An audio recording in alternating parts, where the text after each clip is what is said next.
Yeah. It's Big C.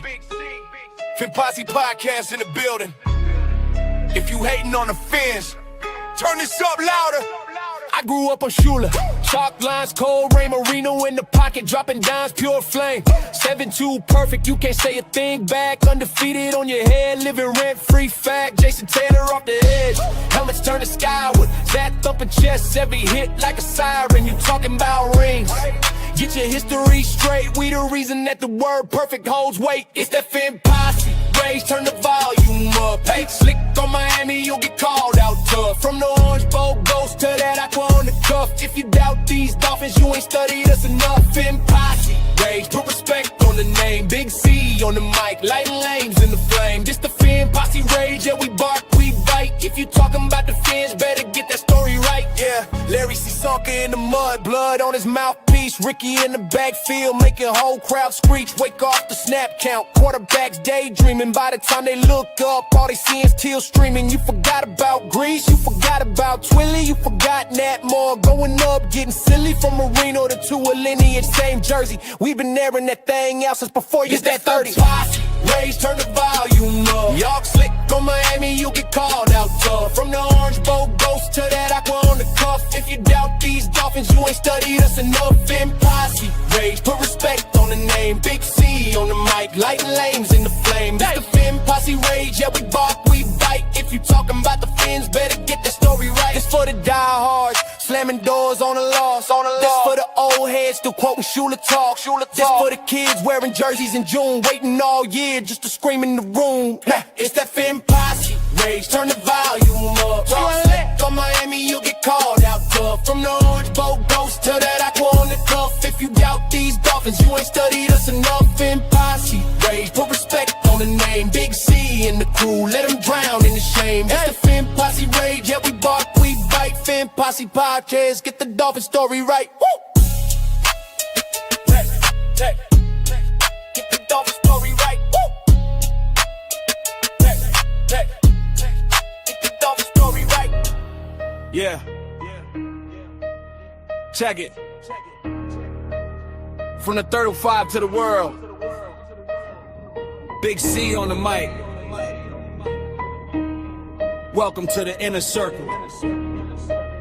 You know what it is. Yeah. Clock hits noon, ready for the breakdown. Big C stepping up, holding down the town. The Fin Posse Podcast, yeah, we talking shop. Fresh off the field, never gonna stop. For the fans, by the fans, that's the code.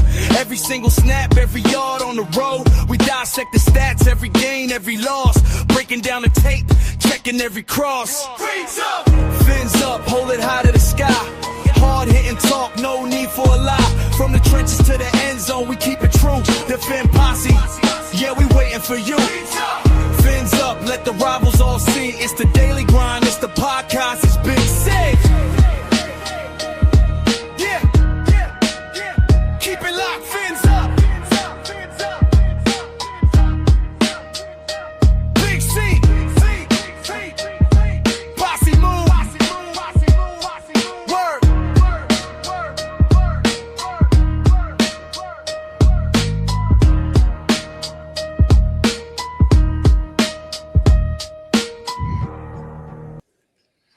What up, Fin fans? Welcome to another episode of the Fin Posse Podcast. I'm your host, Big C, and this is brought to you by Game Changers Media. How's everybody doing this morning? Good morning. Say hello to the chat real quick. Boom. Dolman, what's up? Lombardo, good morning. The Begotten Son, what's up? He said, let's go Fins team. Malik, hashtag Hopium. Michael said, hit that like button. Yeah, do that. Kashawn, what up? Miller, good morning. I expect the secondary to really light up Atlanta. Man. Well, wishful thinking, right? The good news about the Dolphins secondary is Juju Brents came back to practice. We'll see how long he can stay healthy. Also, Chris Johnson, I hear, is trending upward. He's sounding like he's improving each and every day, stringing together a bunch of good practices. So that's promising. We definitely need Chris Johnson to play at a high level this year. I think he probably will for the most part. I think he will probably go through his rookie hiccups. That's the problem with rookies is that this is a completely new experience. They're going to see some things that they didn't see in college. The competition is elite. Chris Johnson is, I would say, our number one corner for sure. And, he's going to get the responsibility of covering some of the best wide receivers in the NFL. And he's going to take his bumps, but, as long as he can come back from those and improve on a weekly basis, that's all you can ask for at this point. Just for him to get better week in and week out, for him not to make the same mistakes, have a attitude where you gotta forget the last play. If you make a bad play, you gotta forget it. Cam Smith had a promising, rookie training camp, and he had one bad play where Vic Fangio put him in a bad situation and he got beat, and he never recovered from that. And that's sad because I had a lot of hope for Cam Smith. I had a lot of, I thought Cam Smith could have been a really good player for us, and now I don't even think he's in the league. So the mental damage that the NFL can do to you is crazy, but you got to be able to forget the last play. If you let someone score a long touchdown, forget about it. It's on to the next play. So I like Chris Johnson. I think he should have a good year for us. But yeah, we're gonna need him to be lights out. Now there is a lot of talk that they got him playing in the slot, the nickel spot. I don't love that. I feel like if you take a corner in the first round, he should be an outside corner. He needs to be that lockdown dude, following the number one wide receiver around, and that should be his responsibility. I don't love our first round rookie corner being a nickel guy, but we'll see. I'm sure Jeff Hafley will use him in a bunch of different ways, and yeah. But the big news this week, the elephant in the room, is that Tua Tagovailoa makes his, I won't say long-awaited return to Miami, but because he just left, it seems like yesterday. But Tua Tagovailoa and the Atlanta Falcons come to town. Will Tua play? I would think that they would have Tua play. I'm sure that he's not going to receive a very warm welcome from the fans, even though I don't think that the fans should treat Tua bad. Was he the answer at quarterback? No. Was he what we needed him to be? No. But at the same time, the guy went out there, risked his life for us. I think he did his best. He just wasn't it. So I don't think the Dolphin fans should boo Tua when he comes out. I think that would be kind of classless. You don't have to like Tua. You don't have to support Tua, but to boo Tua, I think that's a bad move by the Dolphins. So we'll see. Again, I don't think the fans should boo Tua. Show him some respect. Show him some appreciation. Yeah, he wasn't, like I said, he wasn't able to get the job done, but some appreciation that the guy was willing to risk his neck for us, and he went out there and competed.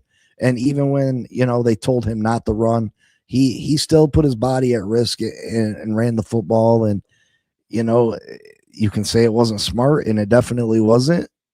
But it is what it is. We've moved on, and hopefully we're better for it. And I don't hold no ill will towards Tua. Again, someone will label me as a Tua-neer because I'm not overly on the hype train of us winning a bunch of games this year, and lots of people say, "Oh, it's because Tua's not here," and that's not the case. I haven't been keeping tabs on Tua whatsoever. I don't care what Tua does from here on out. Tua got his money from us, which was absolute mistake from this franchise. I've said that I wasn't in support of giving Tua that contract extension, but it is what it is. I don't hate the guy. I don't wish ill upon him. Do I want him to go to Atlanta and win a Super Bowl? Absolutely not. I don't want that. But I don't hate the guy. You know what I mean? I don't hate him. It's not his fault that Chris Greer gave him that contract. Of course, as a player, you're going to want to get as much money as you can, and he did that for him and his family. Good for him. Good for him. Let's read back through some of these comments because I didn't really wasn't really paying attention to them.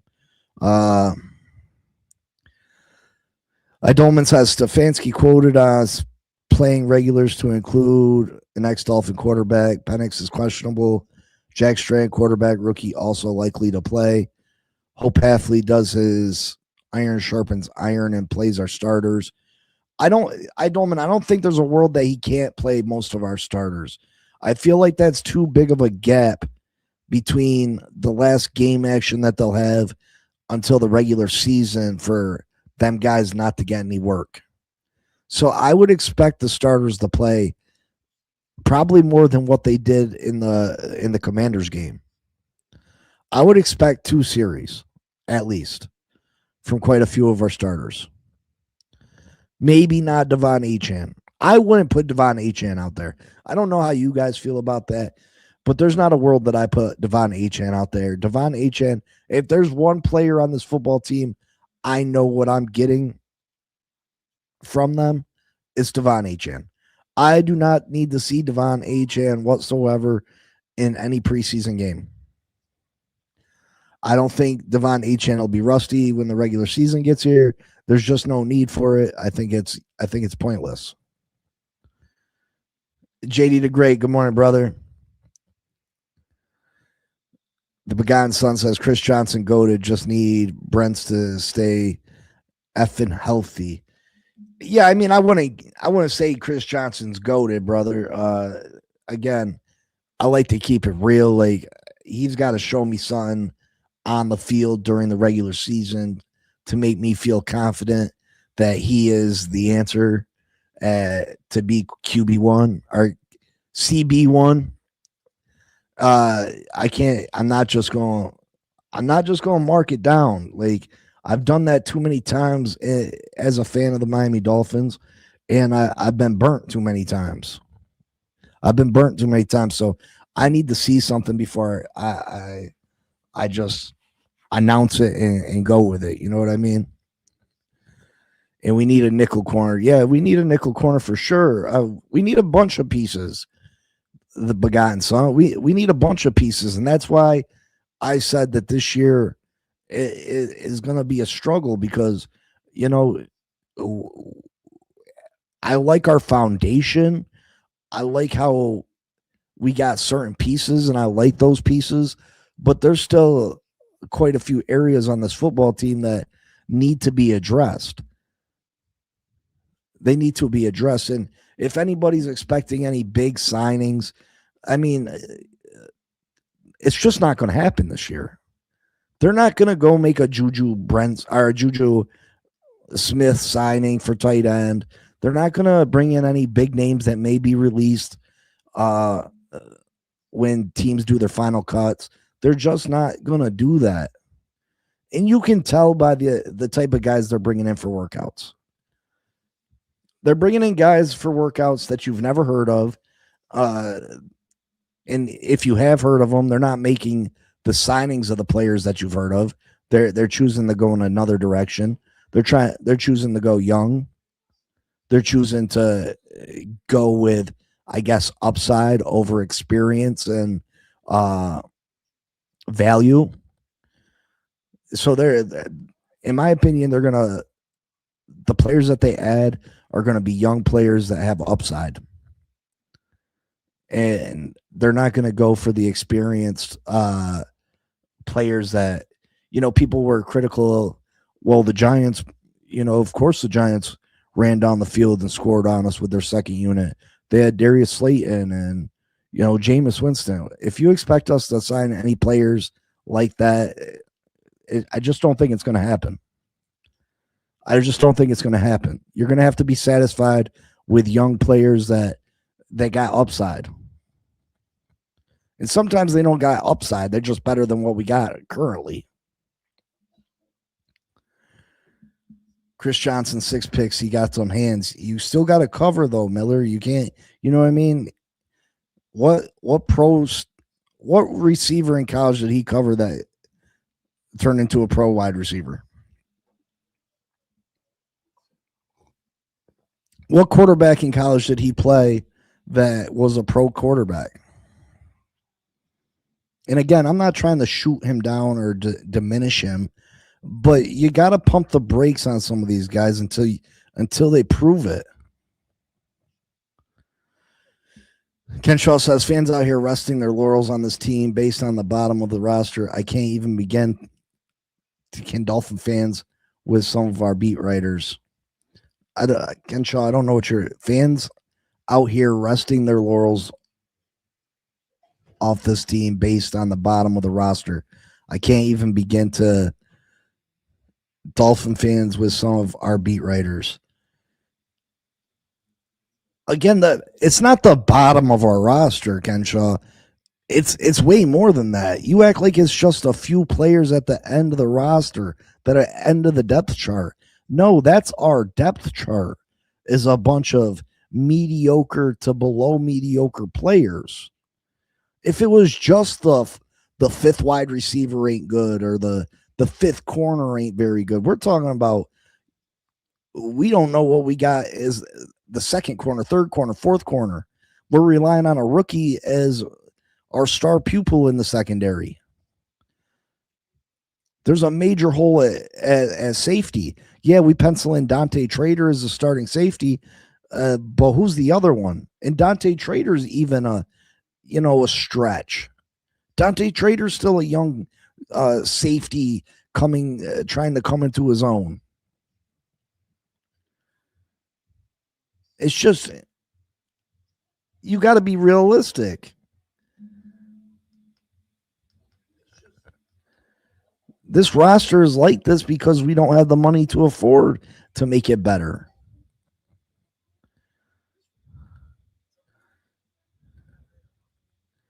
And C. Miller, laugh out loud, well, you fell for Cam Smith. I had for Noah Igbenogany, you said. And look how that turned out, Miller. You've been burnt before. You just are choosing to forget it for whatever reason. And if there's ever a season to be skeptical, it's this year because of the amount of things that are piled up against this football team.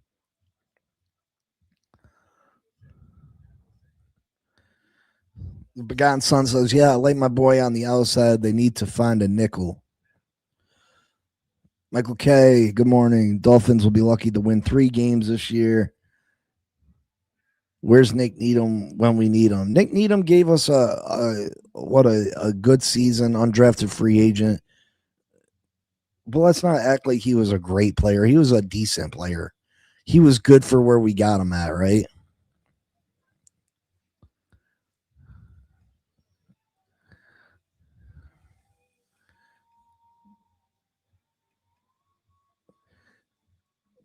Michael K. said if the Dolphin fans boo Tua, he should grab the mic and say thanks for the money. I mean, he already did that one. He already pulled that one. Miller, why would you want that? Why would you want Tua chop to clean Tua's clock? Why would you wish that upon that man?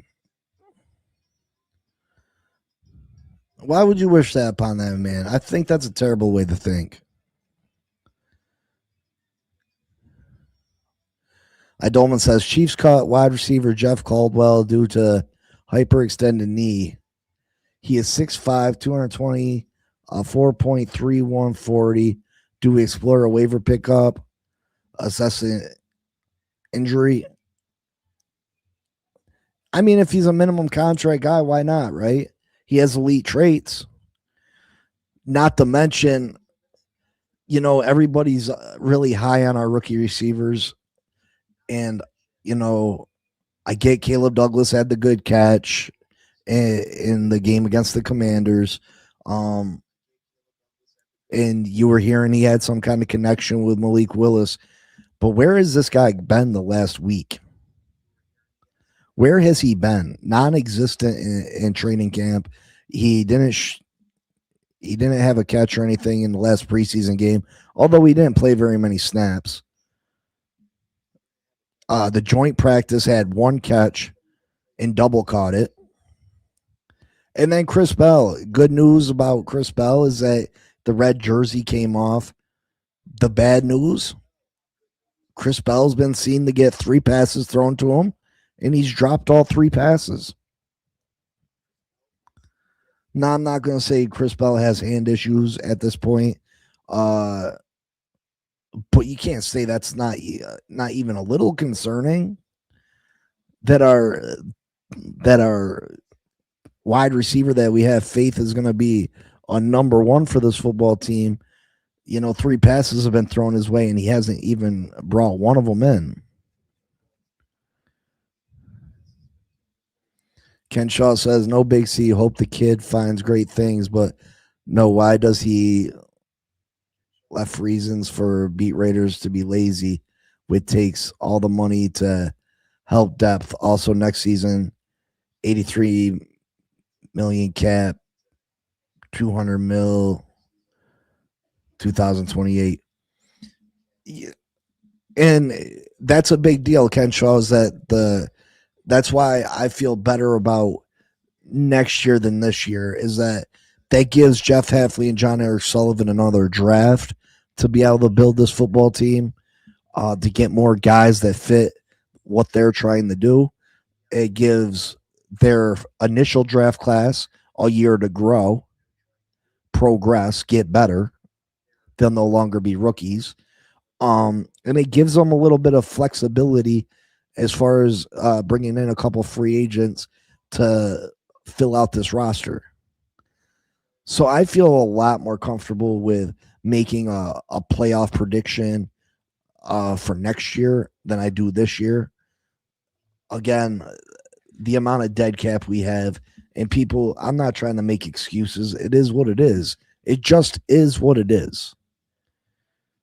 Yeah, you can't buy something if you don't have the money to buy it. There's a reason the salary cap is $300 million.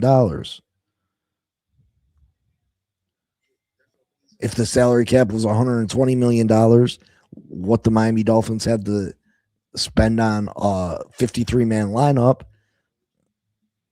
things would be completely different, but it's not. And we're at a monstrous disadvantage because of that.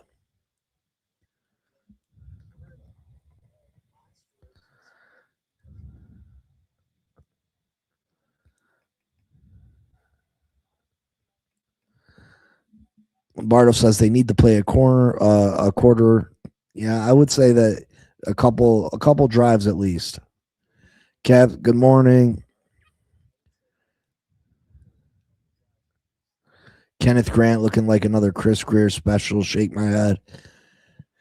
Someone needs to light a fire under his ass, Cap, for real. Bruce Smith was the number 1 overall pick in 1985 for the Buffalo Bills. And I watched a thing about him and Reggie White last night. And Bruce Smith came into the league overweight, not quite living up to expectations.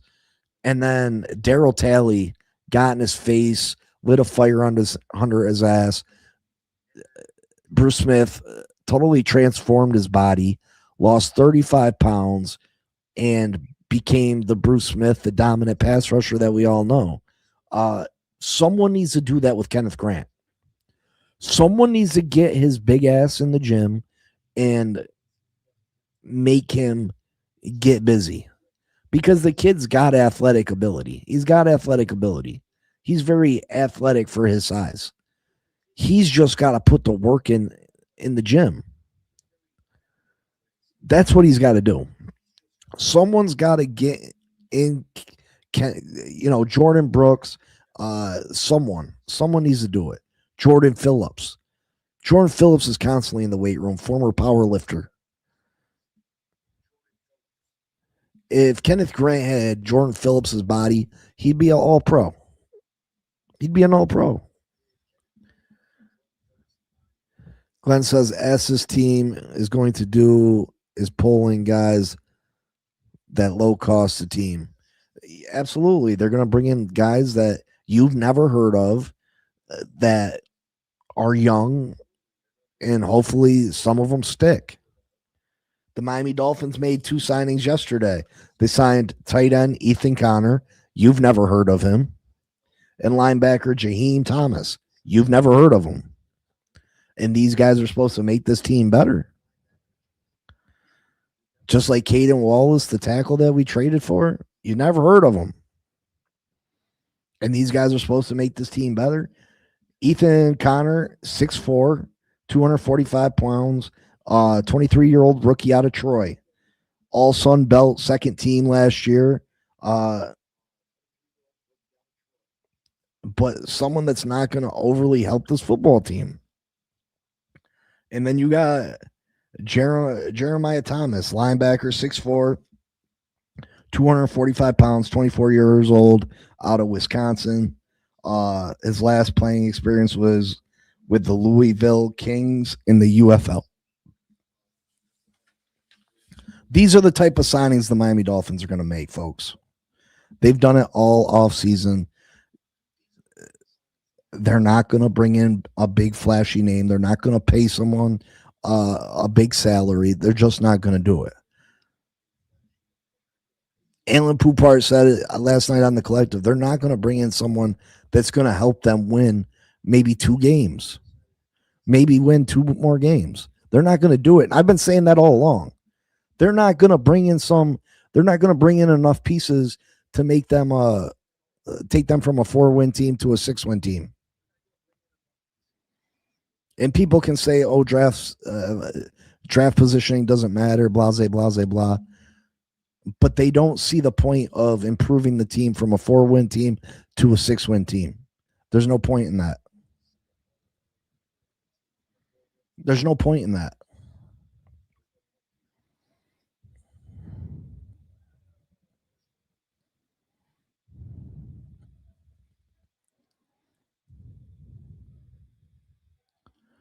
JD, we need the boo tool. Why? Why you got a boo tool, my man?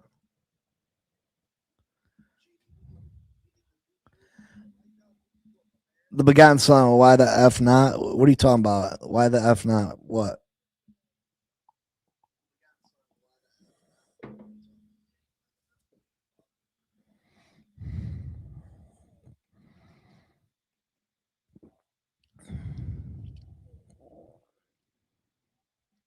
He ruined our chances of winning and got us in debt. Tua didn't get us in debt. Chris Greer got us in debt. They should have never gave him that contract extension.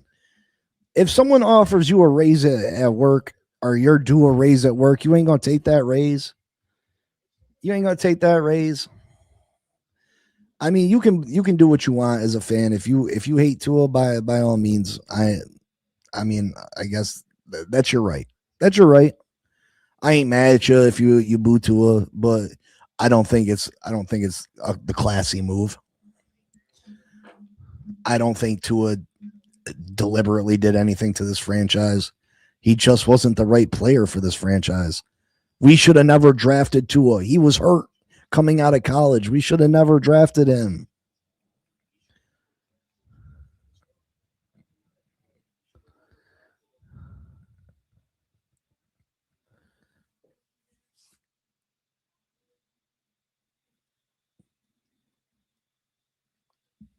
Cap, we got a fantasy sign up.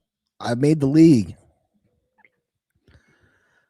No ass they going to do is build up the bottom of our roster with low paying. It's not the bottom of our roster. It's more than the bottom. People keep saying the bottom of our roster. That's what typically a team does, is the bottom of the roster. this year with us, it's more than just the bottom.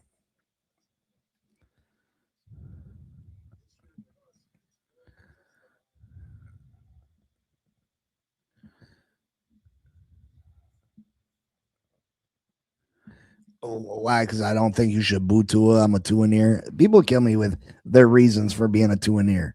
Again, I'm not a two-and-ear. I don't care about. I just don't think it's classy to boo someone that risked his life for us. All right, Cap. I got you. Email me, Cap. Did he cover anyone in college, or he just stood there on the field? It depends on who he covered, though, Glenn. You don't make no sense sometimes when you say stuff. He could be covering the cashier at Best Buy. You know what I mean?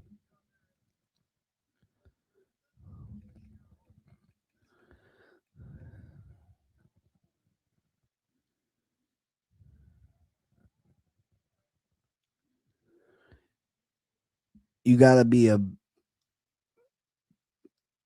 you guys gotta. It's hard to understand some of the things you guys write.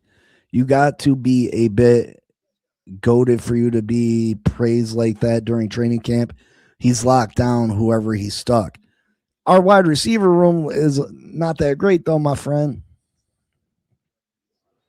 We got burnt by trash to it. And I mean, if you feel that way, I feel like it's more of a front office thing.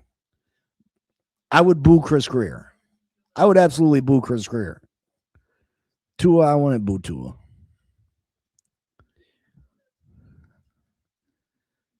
Do you think you can select the starting lineup? Why would I think that I can start?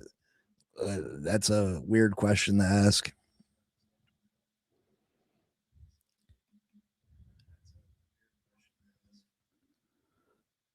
Absolutely. And that's good. That's good for this football team. I don't need them to bring in an aging vet or, a high price guy that's going to cost us in the long run. I would rather them try to find someone that can maybe produce, and he can be we can sign him long term. You know what I mean? A guy that can help with the future of this football team.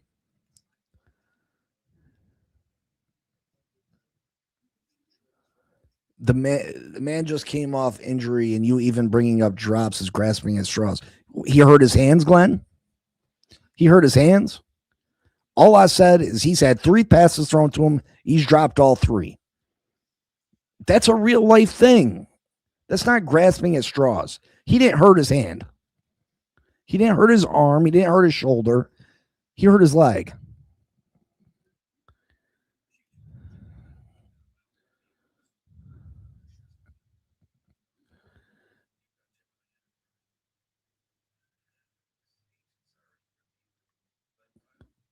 The begotten son, who did he play? Again, I'm not shitting on him, but who did he play? That people are so confident.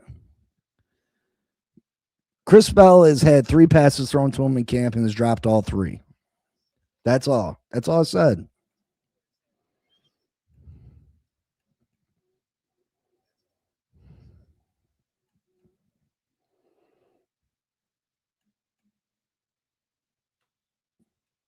Bruce Smith is the reason that Richmond Webb will never be in the Hall of Fame. Richmond Webb should be in the Hall of Fame.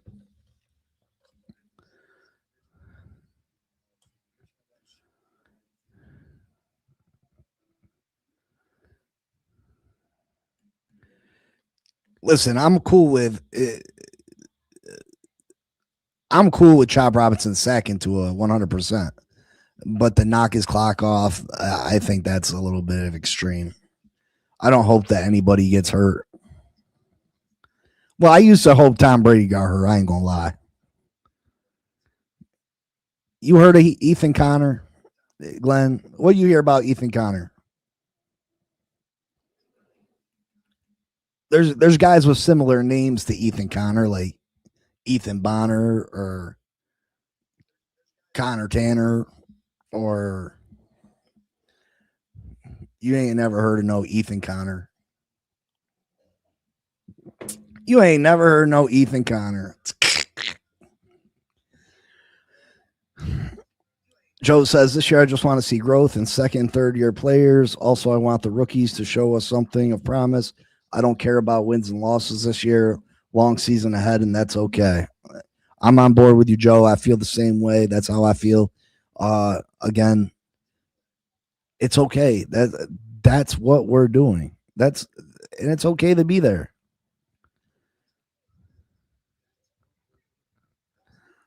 Lockdown Johnson on him in practice. Again, our wide receivers ain't the best wide receivers in the league.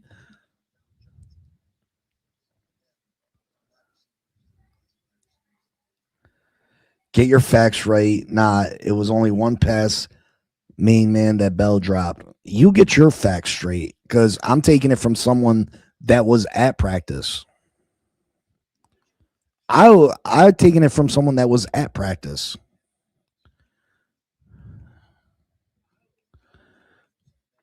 And that's listen, if you feel that strongly about Tua, by all means, you do you. I want to ask you, do you feel Malik will fail this year? And if he does, that means we will have to rebuild next year with quarterback no shot at playoffs. Again, I don't necessarily think Malik's going to fail. I don't think necessarily that Malik's going to fail. I don't think that the team's just going to be complete, like get blown out 17 weeks in a row. I don't believe that. I don't believe this team's going to get blown out each and every week. I think we're going to see decent football, good football at times. I think at times we'll see our running game be really good. I think at times we'll see Malik be really good. I just think it's going to be hard for us to finish games and win games, because teams are built for this, and teams will be able to take advantage of our weaknesses. So with you're trying to funnel me into something that I don't agree with. I don't think Malik's a bad quarterback. I don't think Malik is not necessarily the answer at quarterback.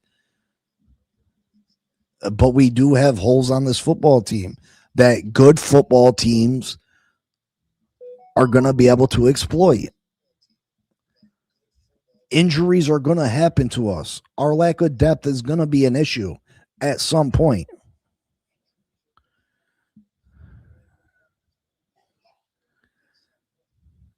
And Tua probably does love Chris Greer. But my hate's for Chris Greer.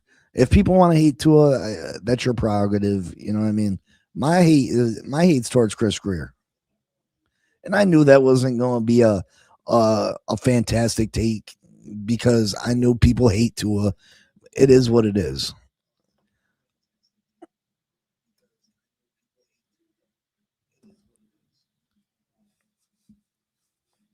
Tua didn't have.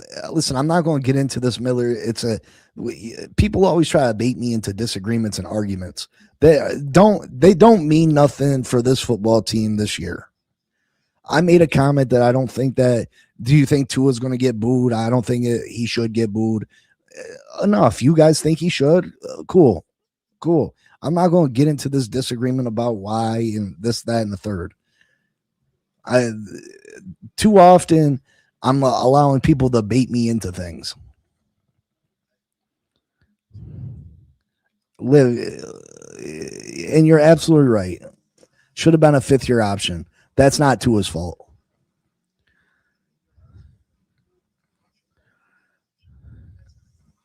Yes, Joe.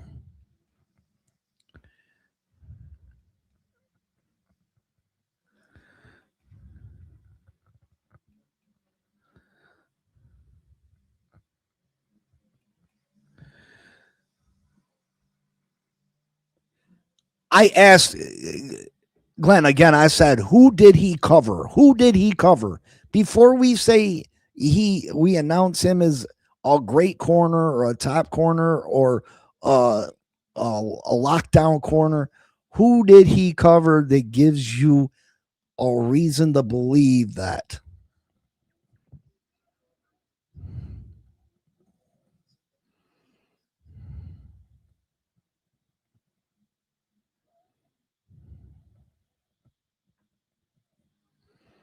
That's if Chris Bell plays in this final preseason game. I'm not sure that he will. Again, Glenn, who did he cover?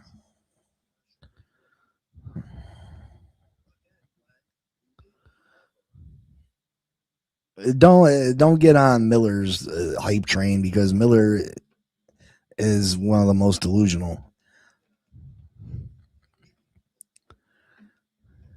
Malik Willis isn't good enough to fail. He had one pass yesterday and dropped it. The other day he had a pass and dropped it. So actually it was two passes he dropped, three thrown his way. That is facts. Again, Glenn, Alan Poupart said he dropped three passes. Alan Poupart's a liar.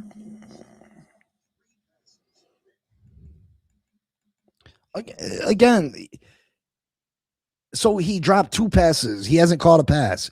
Chris Bell hasn't caught a pass thrown his way. Do I think it's a huge deal? No. Do I think it's a huge deal? No. Jesus. Oh my God. I report to you what I hear. I say what I hear. I talk about what I hear. Not everything is the biggest deal. Not everything is a. Do I think Chris Bell's a bum? No.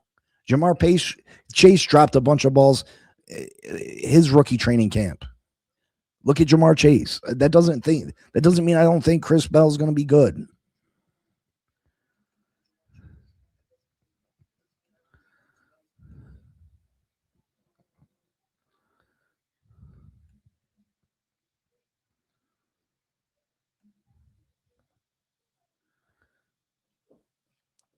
For real, when is the last time we drafted these caliber wide receivers in the same?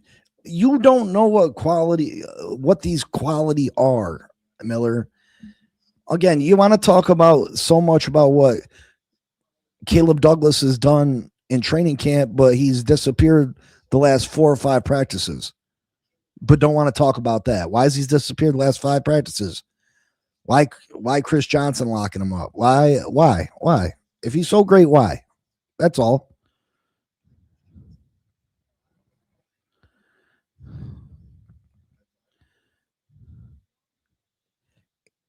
Tua didn't. You can say Tua quit. Tua is hurt. Tua got hurt in 2024 and hasn't been the same since. You can say he quit if you want to. Tua's hurt. Tua's hip hasn't been the same since that injury against the Texans. Tua shouldn't have been drafted.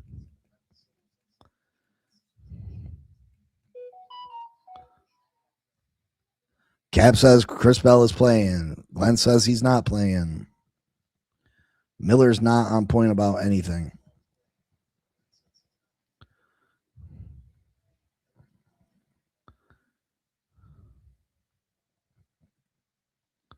What was you right about, Miller? What was you right about?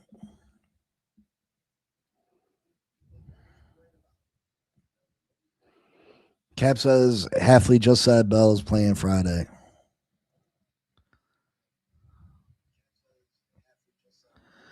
You can have a winning mentality all you want. It doesn't change the scoreboard.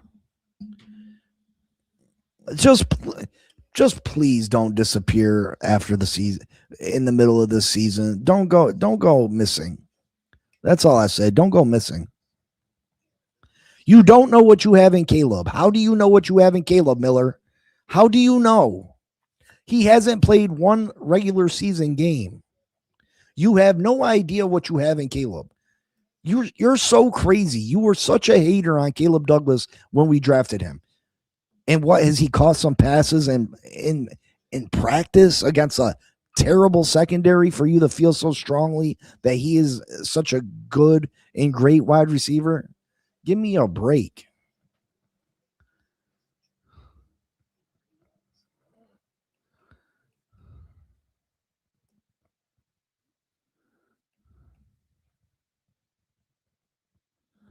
Again, I don't think any of the rookie receivers were overly great coming out. I didn't love any of them. But again, I'm just telling you, I'm not saying that makes him a bad wide receiver, not at all. I'm not saying that. I'm just reporting what I heard.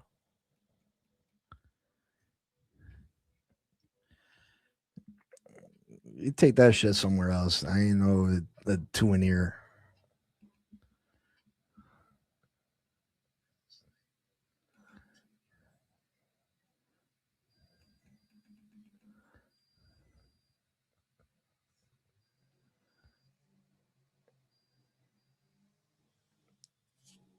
Miller, you're so full of shit.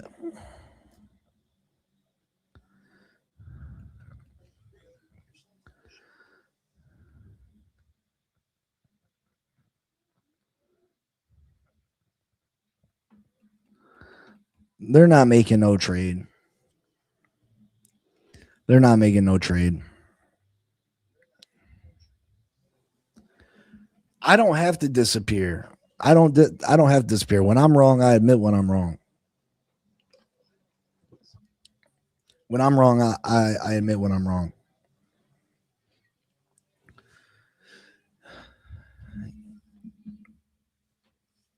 There's no reason for you to believe the Miami Dolphins are the moves that the Miami Dolphins are making should show you that this team doesn't believe it's going to compete.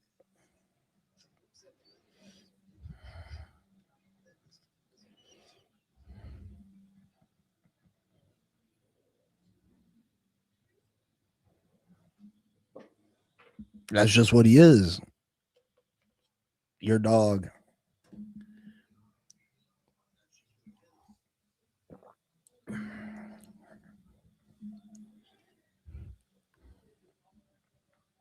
They're not making no major trades for anybody. Quinn Ewers returned the practice yesterday. Hopefully Quinn Ewers can figure it out. Quinn Ewers was decent for us last year. He was decent through the beginning of mini camp, and I don't know what happened recently to Quinn Ewers, but hopefully he can get back on track. Because I thought Quinn Ewers could be a decent backup quarterback for us. The inconsistency is a huge issue with Quinn Ewers, but I like his quick release. Yeah,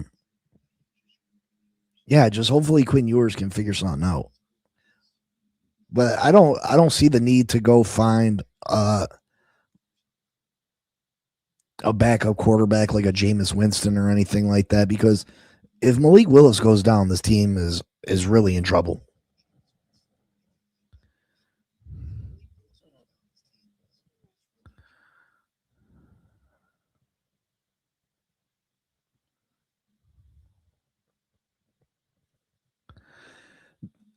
Glenn, there's a difference why I backed the Dolphins last year, and it's not because of Tua and Malik.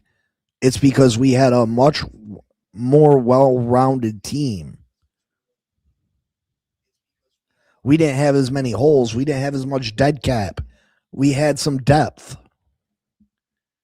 Again, I can't believe people are so blinded by the back end of this roster, the depth of this roster. Even though the Giants showed you what our backups look like, the Giants showed you our backups versus their backups.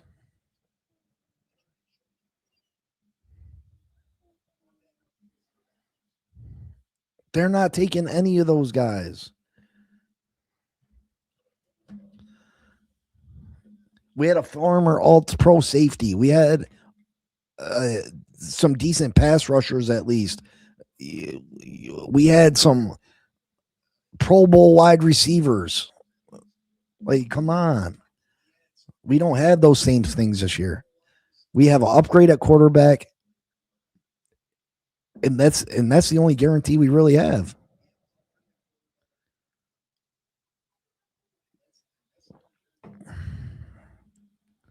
Why does preseason only count when we suck? I don't think preseason counts whatsoever.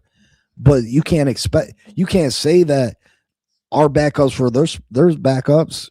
We seen what our backups look like, and they're not good.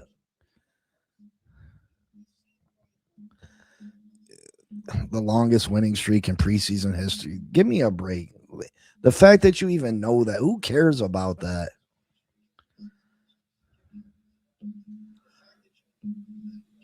It's not about the loss. It's not about the loss. It's about how the players performed. You don't even know the players you're sticking up for. How many of these guys you even ever seen play? You seen AJ Green in the third play? Have you?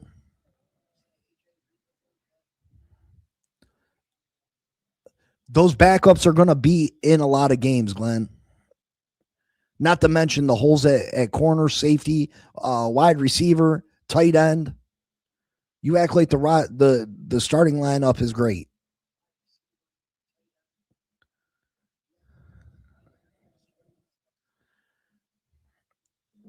Listen, again, you believe what you want, and there's been lots of teams with good quarterbacks, but never.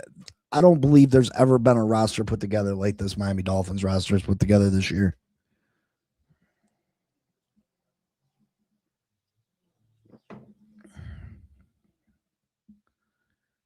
You never seen AJ Green to play. You've never seen him play.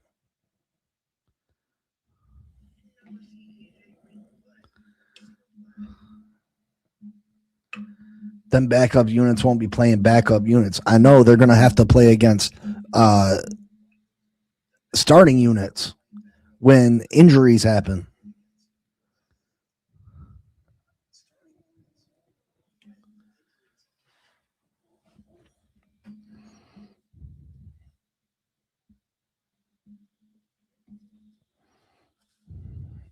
This team is needs its growth. That's the important thing.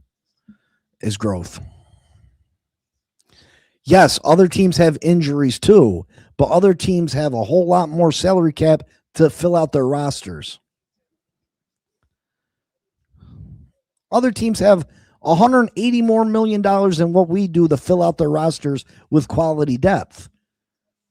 Other teams have injuries too. Yeah, and Jameis Winston comes in and plays, and Darius Slayton comes in and plays, and this player comes in and plays. They have quality backups because they had money to fill out their roster. We're going to put in guys like Ethan Connor and Jaheim Thomas. That's who we're going to put in.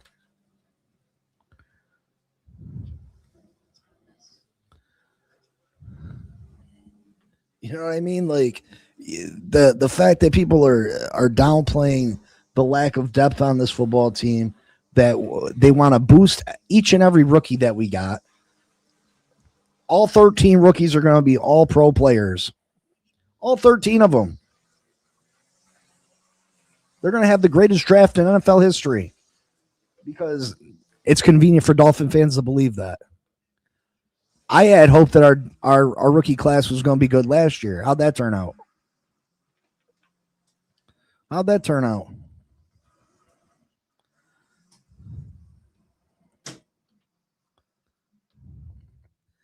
The Ross, see, hopeful that just shows me you know nothing about football. The roster depth is good. Said no one ever about this football team.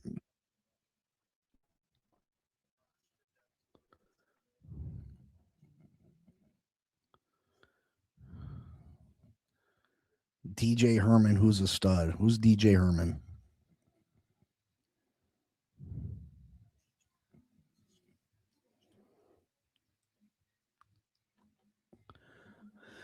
No, there won't be 10 starters, Miller, because there will be injuries. And 10 of those starters aren't probably quality NFL starters.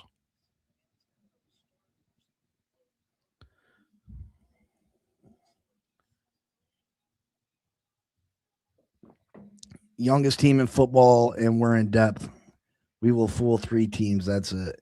JPEG, and they just don't, and I don't think necessarily we win 3 games, but people just don't get it. They think they're just blinded by the logo.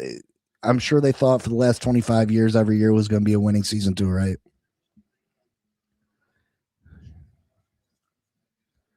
That's why your butt hurt is because you've gotten nothing right. You're right, Glenn. You're right. You're right. I'm not butt hurt at all. Not at all. What did I get? What did I get wrong? That we were going to the playoffs last year, and that Chop Robinson was going to have 15 sacks. Those are the two things I got wrong. We were 2 games out the playoffs, and Chop was a disaster.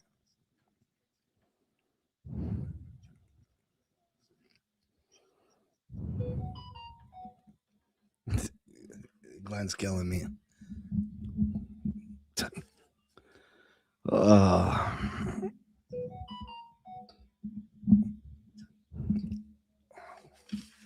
We shall see. If the Atlanta Falcons starters play, obviously, I guess Tua is their starter. That should give us an advantage, right? Bijan Robinson, he had 1,400 yards rushing. He's a risk out the backfield too, so I think that'll be a good test for our linebackers. Drake London, he missed quite a few games last year. He played 12 games, had 68 catches, 919 yards, 7 touchdowns. But in 2024, he had 100 catches, 1,200 yards, and 9 touchdowns. And then you got Kyle Pitts, who had his breakout season. Finally, 88 catches, 900 and some yards, and 5 touchdowns.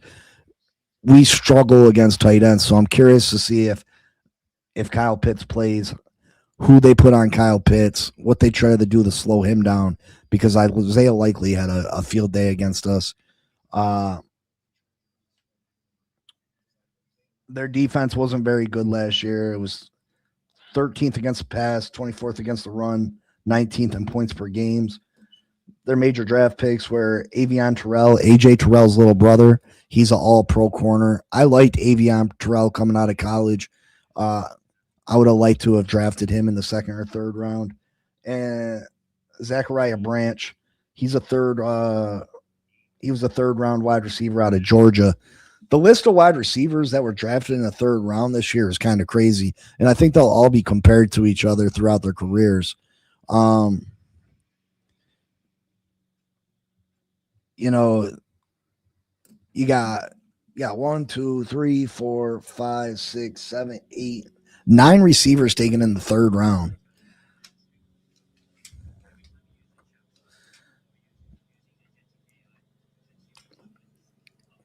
Well, they did. Kyle Lewis didn't cover it. Kyle Lewis cover Isaiah Likely.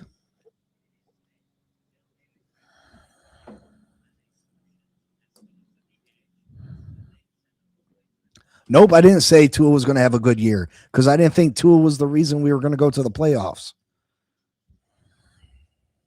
And Glenn don't have to pull up receipts with me, because I come out and say what I said wrong. I come out and say what I got wrong.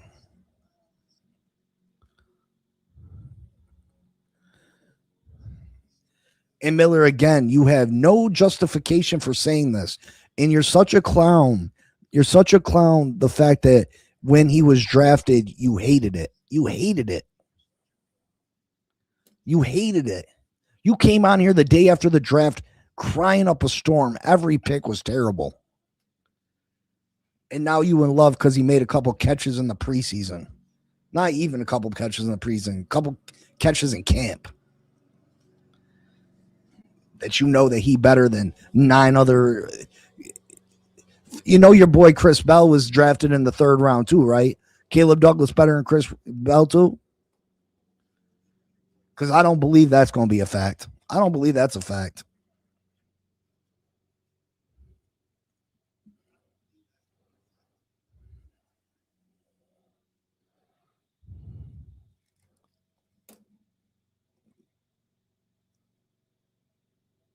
No, you sniffing mold, and now you brain dead. Because the begotten son Miller, me and Miller, that's my boy. Miller's my boy. You know what I mean? Like,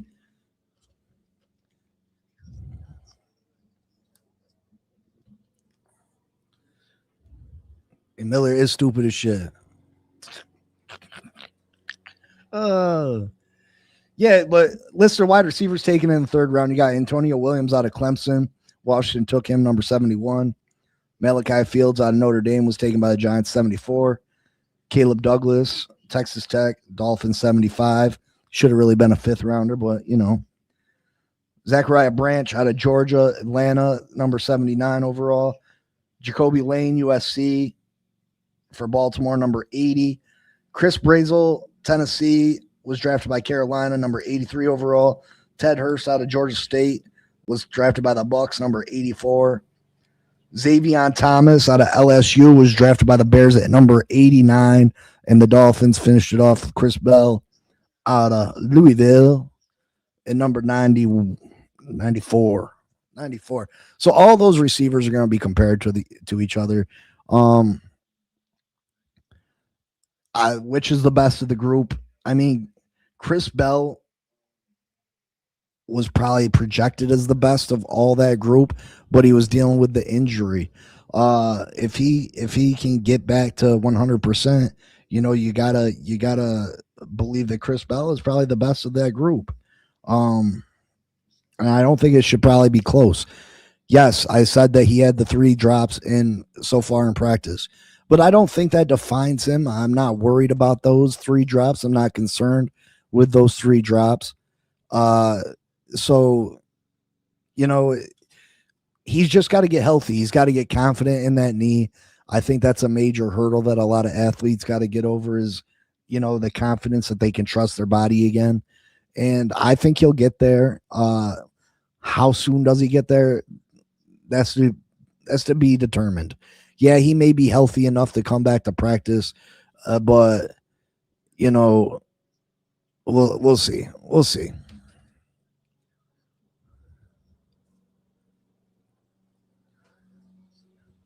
It's because people, you know, and half these people that are sitting here, you know, probably haven't hit the like button, can't help people out. You know, we got 13 likes. There's 20 people in the building.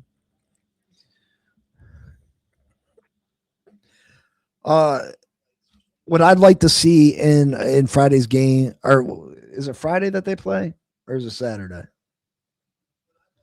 Whatever. When the Dolphins play the Atlanta Falcons, what I would like to see, first off, I want to see him shut Tua down. And as much as I say that I don't want to, you know, I wouldn't boo Tua, and I don't think that the fans should boo Tua, I don't want to see him come here and lead a drive down the field or do any of those things. I don't want to see him be successful. Do I want him to get his clock cleaned and, you know, his head knocked off? Absolutely not. I don't wish ill upon the guy. But I don't want him to succeed. I want him to, he's no longer a Dolphin. I want him to, when he plays the Dolphins, to be bad. I want to see Chris Johnson come up with 2 picks. I would love to see that. I'd love to see Chop get a couple sacks. I'd love to see that. But yeah, this Miami Dolphins team, I want to see them be able to stop the run. I'm not worried about our secondary in this game, but I am concerned if Tua does make our secondary look bad, because I do feel like we have one of the worst secondaries in football. And if Tua carves our secondary up, I mean, I think that says a lot. Offensively, again, I do not need to see Devon Achane. I hope they sit him down. I'd like to see Malik Willis come out and air it out. I really would. But I do need to see some more from Ollie Gordon and Jalen Wright. Their performance against the Giants was unacceptable. Unacceptable. The average under 2 yards a carry, that's not good enough. And we can say, oh, there are bad, but at some point, we're going to have to rely on these guys to play meaningful minutes. Devon Achane can't run the ball 40 times a game, nor are they going to try to run him the ball 40 times a game. I know Jeff Hafley made a joke, and a lot of people, oh, he's going to run 40 times a game. No, he's not even going to come close to that. But I do think the Miami Dolphins are going to be a running team, and I think these guys are going to get a fair amount of carries. So they got to do better. They got to be better. Our offensive line, I need to see them come out and dominate the Atlanta Falcons defensive front. I don't think the Falcons got a very good defensive front. So I need to see our starters dominate them. Dominate them. Dominate them.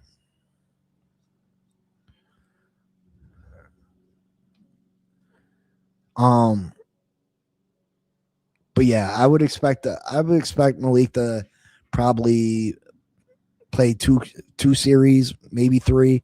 And that probably goes for all the starters. And then you'll get the backups and that will be fighting for their jobs. I would expect the Miami Dolphins to win this football game.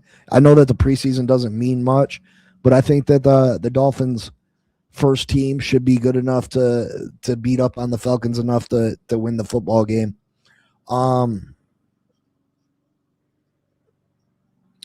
Yeah. I am interested offensively. I am interested to see if AJ Terrell plays. I think AJ Terrell is one of the better corners in the league, and if he locks up Caleb Douglas, if Caleb Douglas can do anything, if AJ Terrell goes out and covers Caleb Douglas, I'm curious to see if Caleb Douglas can make a play this week against the Falcons. But it all depends on who plays and who doesn't, and this, that, and the third. But yeah.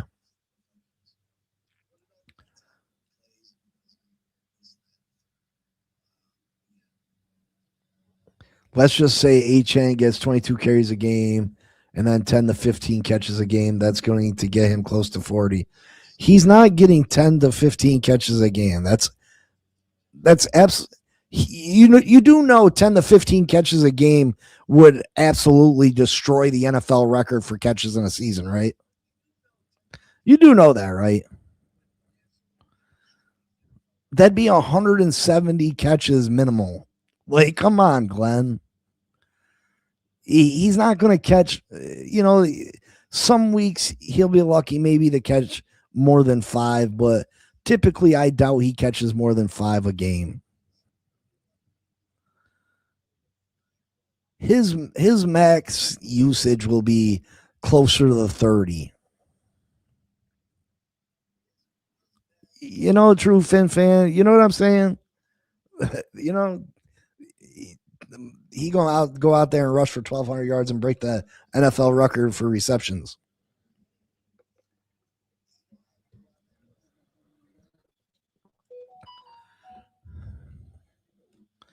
But yeah, that's what I need to see from this Miami Dolphins team.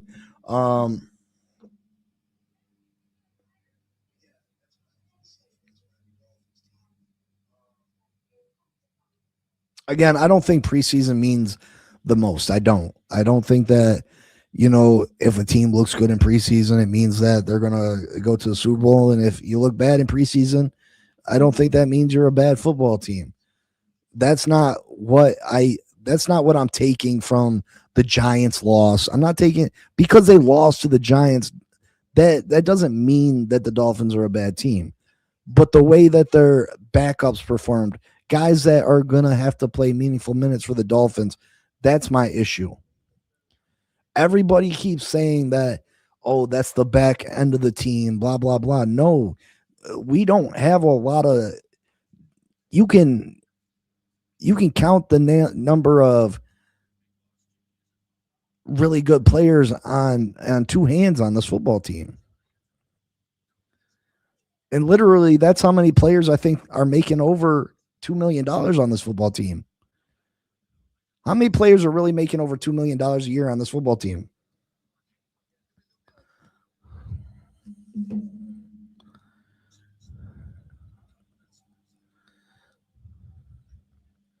And I'm not saying you're lying about that, Glenn, but he's not going to touch the ball 40 times a game. He's just not.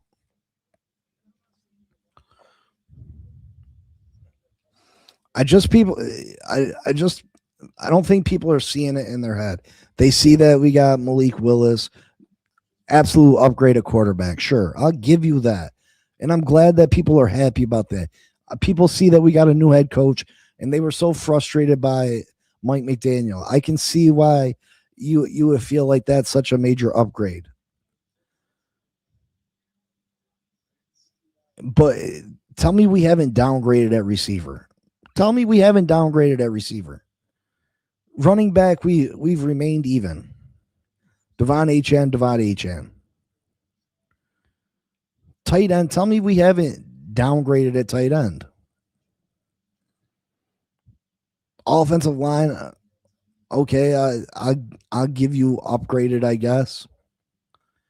But that's if Austin Jackson can stay healthy and if Jonah takes a step forward. Defensively, our defensive front, I would say, remains even, or it dropped off a bit because we don't, depending on what you consider Jalen Phillips and Bradley Chubb. You most certainly did downgrade at wide receiver.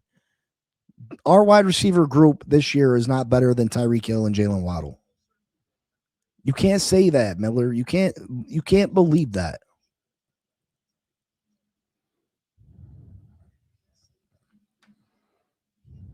I got to run to the bathroom real quick.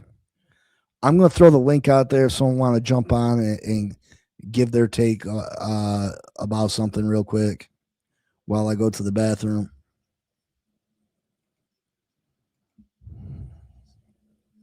Again, remember to be nice, no rudeness. We'll do one at a time. If you got a certain take for a certain individual, you can wait in the background. I'll call you back up. We'll take turns.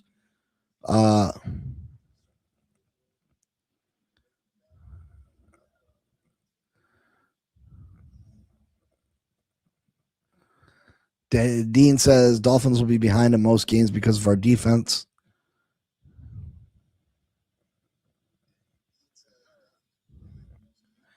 You think he's going to run for 2,000 yards, Glenn? I don't think he's going to run for 2,000 yards.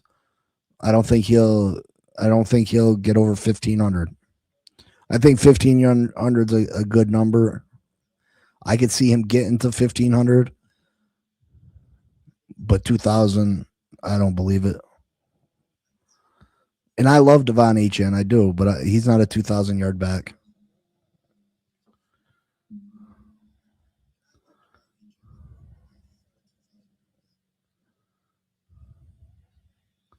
Nobody got nothing to say today?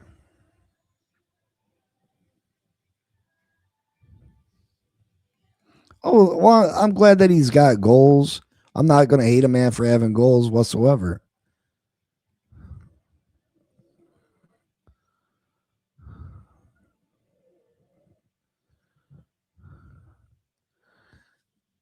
We had Tyreek for 3 games. Waddle is better than Caleb Douglas.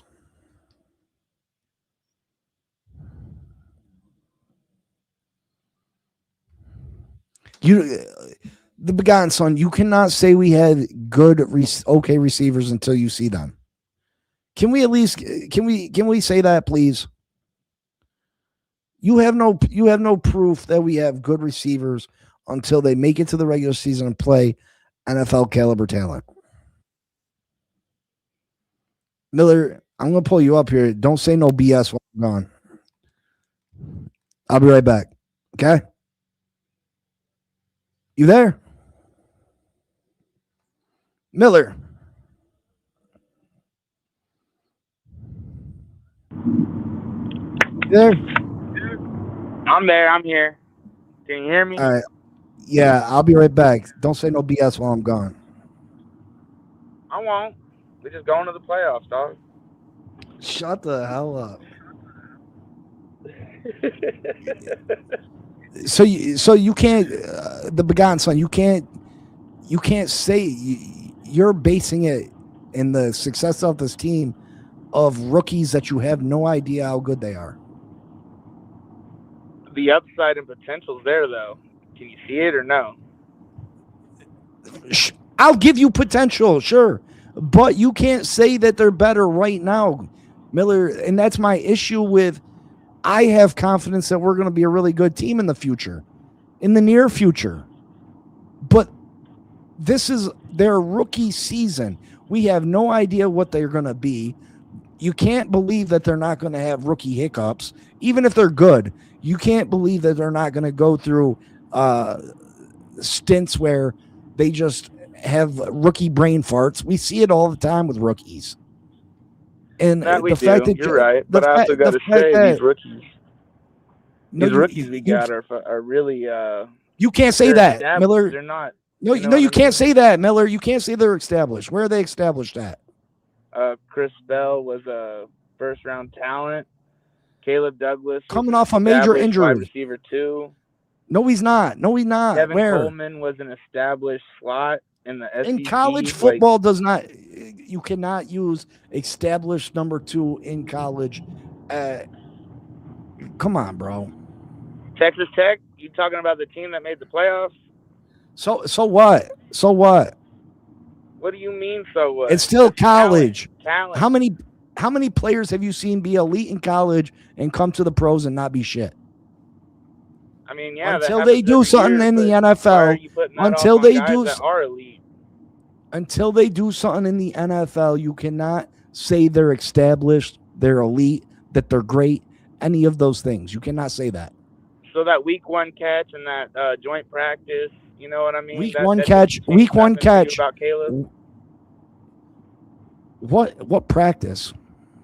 The joint practice with the with Commanders, where Caleb Douglas was eating on all of the. No, he wasn't. No, he wasn't. Team, you're making that up. You're making that up. No. I'm not making that up. You can look it up. The Washington Commanders. Show proof. I gotta go to the bathroom. Only reported positive things about Caleb Douglas. They didn't even say anything nice about anything else. Bro, you're making it up. I will link you the report, big dog. I really will. And it says it says he was eaten. It says he was beating up their secondary. It says Caleb Douglas was the only bright spot on the Miami Dolphins offense, according to Washington Commanders. And he probably had 3 catches, my friend. Again, until he gets to the regular season and makes catches and does something, you cannot say he's elite, he's great, any of those things. See, this is what I'm talking about. How can we blame him not having the production for him not to have it when if you know what you have in the preseason, you're not going to give them the production and the time because you want them to be saved for the regular season. I don't care what he does. I don't care that he hasn't caught a pass in the last week. I don't care if he caught 20 passes in the last week. Until he gets to the regular season and produces, that's what I care about. If he had 20 catches this week, I don't care. The fact that he hasn't had a catch in the last week, that doesn't bother me. I don't think that determines whether he's a good receiver or a bad receiver. I'm just telling you that he hasn't had a catch in the last 4 days. Because that doesn't matter to me. Again, that doesn't. Trying to give the starters again, Miller, you're defending it. I'm saying it doesn't matter to me one way or the other whether it was a good practice or a bad practice. Until he gets to the regular season and proves he can do it on a consistent basis against elite talent, you can't say he's good or bad. And I think that's fair. What Hafley and Sully believe? Do I have faith? I have semi-faith. Because again, they haven't proved anything either. The utmost faith and confidence in Caleb Douglas. Why are we questioning? Do you not believe that the coaches bullshit and why do you have so much faith, blinded faith in these coaches and general manager? I'll say because we're making moves that we've been expecting to make for 20 years and we never have because we've been dealing with incompetence at elite positions in the front office. Again, Miller, because we hire people. Not only says what he's going to do, but is honest and brutal about it. Miller, again, we don't know how good of a coach Jeff Hafley is yet. We just don't know. When it comes to the X's and O's, I get you. But when it comes to the actual roster construction, team management, I mean, it's a given we got a real dog. No, it's not a given. You got to prove it. In the begotten son, all right, then you can't. The case you can't doubt it neither. You can doubt it because there's a lot more players that fail that come from college than succeed. A lot more. And another thing, I'll be right back. I'll be right back. You're gonna have to talk about something else. No, you're gonna have to talk about something else for a second. I'll be right back. All right. I think us as Dolphin fans need to keep an eye on what the Packers have been doing this offseason, this preseason, because they've been struggling mightily. And without Halfley and Dugan on that defensive scheme, they've been just getting tore up, guys. Really has.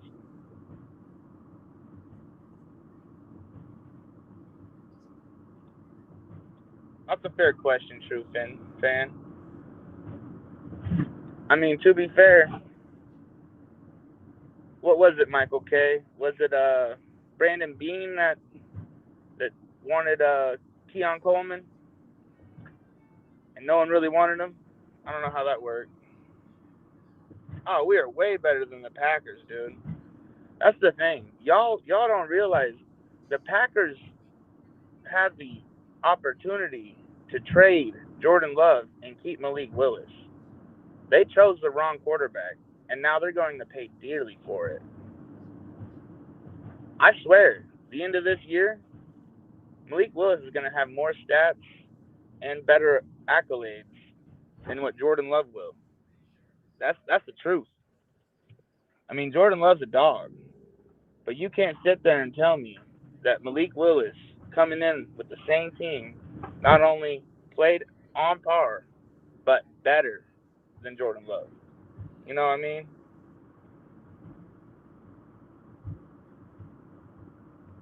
Yeah, I know TD.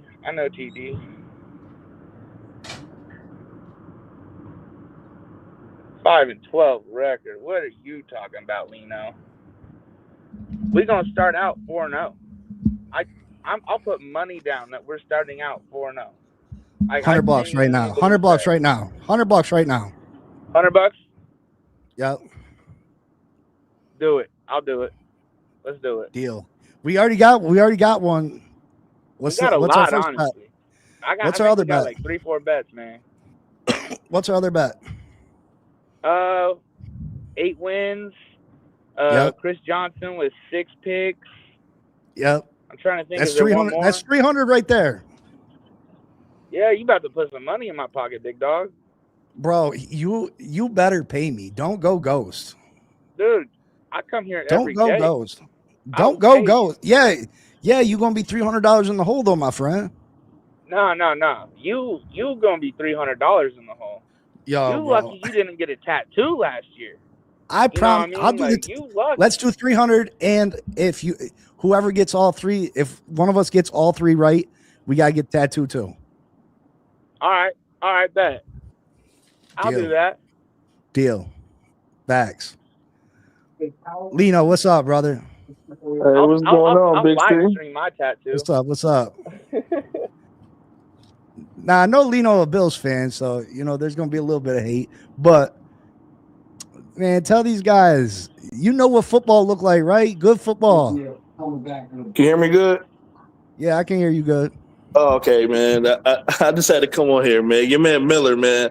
I don't know what he been smoking and drinking early this morning, but oh my God. I'm high on life, my guy. I'm high on life. The Dolphins are looking good. You know what I mean? No, they're not, man. I'm a Bills fan, and I'm Big C is my guy, man. I'm a big fan of his. And sorry for your loss. You a Bills fan, but yeah. I'm cool with being a Bills fan. I would not be a Dolphins fan to save my life. Y'all in purgatory, man. Purgatory. Y'all dreams are too big for your stomach right now, man. It's crazy. Mike, I would take on every bet that you were talking about. No, man. Yeah, I already got those. I already got those. When your team hasn't done nothing in 60 years. Like, what are we talking about? Wait, say that one more time. I said, how you gonna say we in purgatory when your team hasn't won anything in 60 years? I want to know, whenever y'all say stuff like that, I don't get it, because as we look at the history of this football in general, y'all have not won nothing since the 70s. And that was around the time. That's the thing. But the thing is, that was around the time when color TV wasn't invented, the iPhone, the internet. Black people couldn't sit on the front of the bus. Like, you got to understand, all the stuff that you're saying happened in a different world. Like, it wasn't even, like, come on, man. Internet wasn't invented. Like, why do y'all keep harping on stuff like that? But like, it still happened, though. You know what I mean? Look, the World War I happened, but still, nobody's, like, saying, like, you got to understand, man. Like, nobody cares as much if it's not relevant. Like, I'm going to be honest with you. If you were the Patriots... I wouldn't care if I was you either. If y'all were the Patriots... You don't have it like that. If y'all were the Patriots, no problem. Y'all can say it all day. I would shut my mouth. But you and the Jets, relax. Calm down, bro. Like, it's not like... Come on, man. I respect the Bills fans. I really do. Because we played y'all last year, and Tua blew y'all out with one eye, and y'all still in here talking. I'm confused. If Tua blew us out, why is he 2-9 versus us? Like, you got to think of something. Like, we don't look at it as just one game. The fact that you guys lost the one at Tua, I mean, we got Malik Willis now. We gonna sweep the Bills. But we don't have nothing. We don't have much else. Like, that's where the fans kill me. And I'm not a Tua-neer, but Tua, they put a lot of weapons around Tua. That's why I had belief when Tua was here. Now we had to strip all those weapons away, and the cupboard's bare for the most part. And yet you guys think that I really feel like a lot of Dolphin fans feel like we have the same team. We're just replacing quarterbacks. If we had the same team and we're replacing quarterbacks, by all means, I would understand why the Dolphin fans would think that we're going to the playoffs, because we had elite weapons around Tua. But we're not just switching quarterbacks. The whole roster got torn apart. I think you're missing a big factor there, though, Big C. We are a mobile quarterback team now.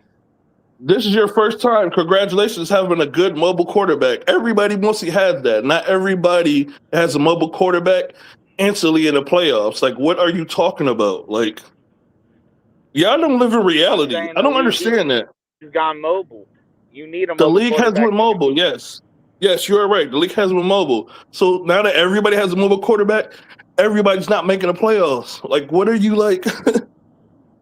You're late to the party. Y'all are late to the party when it comes to a mobile quarterback. Y'all don't know how this works. You need more than just a mobile quarterback. Ryan Tannehill was mobile. Ryan Tannehill was north and south. You might remember. Not as Malik is. Blowing out the Bills. No, he wasn't blowing out the. What are you talking? Oh my god, bro! Like, but at the same time, we don't even know what we have in Malik. I mean, like, I think that Malik's going to be good. I really do. But we don't. We can't. Everybody want to act like it's a guarantee. Like the kid's going to be a Pro Bowler. We don't know that for sure. We have a small sample size when he was going up against defenses that weren't able. Malik Willis can be a Pro Bowler. Listen, all right, you don't know what I mean, not Pro Bowl, because obviously, people go to the Pro Bowl that are undeserving. An all-star, a great player. We don't know that. He went up against teams that were not prepared for him. They prepared for Jordan Love. You know what I mean? So to think that we don't even know if he's going to be able to. They knew they were playing Malik. The game that he got knocked out of? The game he got knocked out of? Yeah. The game he got knocked out of it. Oh, that one. That hit, right? He's on our team. His name is Ojabo. Again, it doesn't matter. We don't know if he can stay healthy with his playing ability, his playing style. He's the same size as Tua. Yeah, y'all are so delusional when it comes to this Malik Willis thing. Like, let him play the first 5 or 6 games, then judge off of that a little bit. You know what I mean? Like, come on. If he was as great as y'all think he is, the Packers would have kept him. And that's different. That's a key thing. Again, I have faith in. I have hope in him, and I have faith that Malik can play good and be maybe the Dolphins quarterback of the future. I do have some hope in him and faith in that. But the fact is, what we have surrounding Malik is not the same as what we had surrounding Tua. And that is the major difference that people do not understand. They're not getting it. They just think that Tua cost us all those games, and which Tua did. But you act like we've replaced Tua, and all of a sudden we're going to be good because the only reason we lost is Tua. No, but we don't have Tyreek Hill. We don't have Jalen Waddle. We don't have Bradley Chubb. We don't have. He couldn't run for 1 yard for a first down. So what? I don't care if Malik runs for he's not going to break the NFL rushing record. So how many yards is he going to run for? What? We got Devon Achane. We don't need him to. Your run game ain't going to be I'm telling you, your run game is not going to be the same level as it was the years when y'all had what's the name? I'm telling you that right now. I am telling you that right now. The league this year. What are you talking about? Dog, he is not a top 5 running back. He's not a top 5 running back. He's a good running back. I like him. But he's not top 5. Let's make a bet. You think James Cook or Devon Achane going to finish the year better? James Cook already did it. Make another bet. Right, James Cook already proved that. Feel it? Let's put 100 on it. You feel it? Miller. I want to know something. Last year, who was the leading rusher last year? I'll give you that, James Cook. But who led the year before that? The year before that, who were the top running backs that had the most touchdowns? Oh, when he was the James Cook. James Cook. Come on now, James Cook. Now, calm down and relax, man. I like Devon Achane. That's the only person I like on your team. Other than that, I don't really care too much. But calm down. Like, he's a good running back, but you can't use him like 40 carries a game or all that type. He's going to get worn out. I'm telling you that right now. Like, he's not going to make it towards the end if y'all do need him. I'm telling you that right now. And 2, I just want to ask you and Big C, do you think your defense is going to be good this year compared to last year? Because y'all missing a lot of people from last year. 100%. Our defense is going to be way better this year. Oh my gosh, I am talking to a Delulu right now. Oh my god. No. I'm being serious. Anthony Weaver is a horrible defensive coordinator. I'll give you that. Horrible defensive coordinator. I'll give you that. But the pieces y'all missing is a different story though. That's my biggest thing. We were in a 3-4 base defense, switching to a 4-3 with the line that we have. Y'all don't have a line. Y'all don't have a line this year. What are you talking about? Look, we got Jordan Phillips. We got Kenneth Grant. We got the same line as we had last year, though. That's the same line we had last year. Yeah, but that was the 3-4 line, though. We got a 4-3. That's a totally different concept. Again, it changes the way we attack gaps and schemes. Listen, you can give Jeff Hafley all the props you want. That Green Bay defense was not the same when Parsons went out. It was not the same. So unless we got a Parsons, unless Chop Robinson truly is a Parsons, I just don't see how this defense is. Even when the secondary's not better, the safety, the secondary's not better, the safety room's not better. And Chop Robinson cannot do it alone. I'm telling you that right now. He can get a sack a game, and y'all still will not be able to do stuff that y'all need to be doing. Robinson was playing in a 3-4. It changed his whole scheme and what his protections and calls. He should have more sacks. If he was standing up, he should have had more sacks. No. A 4-3 is going to cause him to have more sacks. I'm telling you, in a 3-4, if he was in a 3-4, he should have had way more sacks. I'm telling you that right now. He's quicker. He's quicker bending. Tackle. Kenneth Grant was not a true nose. He's not even producing good right now. What are you like? All right. Yeah, Jordan Phillips is. All right.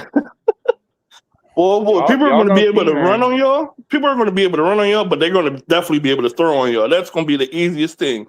Y'all safeties are not good. Y'all got generated corners. Like y'all, that's where y'all getting it misconstrued too. Our corner room is not as bad as you guys say. It is trash. Y'all hate the corner. It is trash, bro. It is trash. I want to know, do you look around the league? Do y'all look around the league? Like, who are y'all better than on defense? Like, y'all not that great. The Jets even. Well, then, what's your opinion on the Bears secondary? Because they're one of the worst rated PFF teams. Now you're doing PFF. But now you're doing PFF. The league in turnovers, right? You're doing PFF, right? That's what you just said. Yeah, PFF. They got y'all rated as the second to lowest team that's going to be able to get a winning record this year. Now you want to Okay, let's go off of that. Chicago at least has a good front that can put pressure on teams. That would help out a lot. Your good front is not going to be able to put pressure on teams like that. See, that's where you're sadly mistaken, man. Oh my gosh, we got some bro. real dogs. You don't have dogs on this team. That's another thing. Stop saying I got dogs. I don't have dogs like that. Like, I don't. How do you say we have dogs? That's crazy. Because we drafted seniors, and not only did we you draft can't seniors, prove we that drafted I just said seniors. no. You can't say that these guys are going to be star players in the NFL. We just had this conversation. Look, thank you. That's where relying on rookies. The Rams rebuilt their that's whole my team problem through the last year, Miller. Seniors. People Miller, that are if you remember last year, of course, I thought Tua was going to come back healthy. And, you know, we had Tyreek still. And we lost Calais Campbell. We lost quite a few players. But I was like, all right, if this rookie class can come in, if Kenneth Grant can be filling for Calais Campbell and Jonas Savaianaio can fill in that offensive line good, and one of these other rookies can, you know, help us out in the secondary, we'll be all right. And then what happened? Tua was hurt, and our rookies didn't pan out the way they should have panned out. That's because rookies aren't great their first year. Most rookies aren't great, and you're expecting 6-7 rookies to be great year one. That's the thing. You're going off of past rookies' experiences.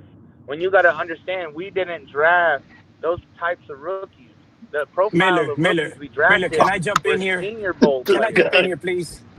This guy is something else, bro. Can I jump in here, Miller? Listen, I'm listening to you. I've seen you, what you're writing. You're a fan. You're behind your team. That's all beautiful and great. But my brother, you're as delusional of a fan as I've heard. Let me explain something to you, please. I've heard you plenty. Listen to me, and then I'll be quiet.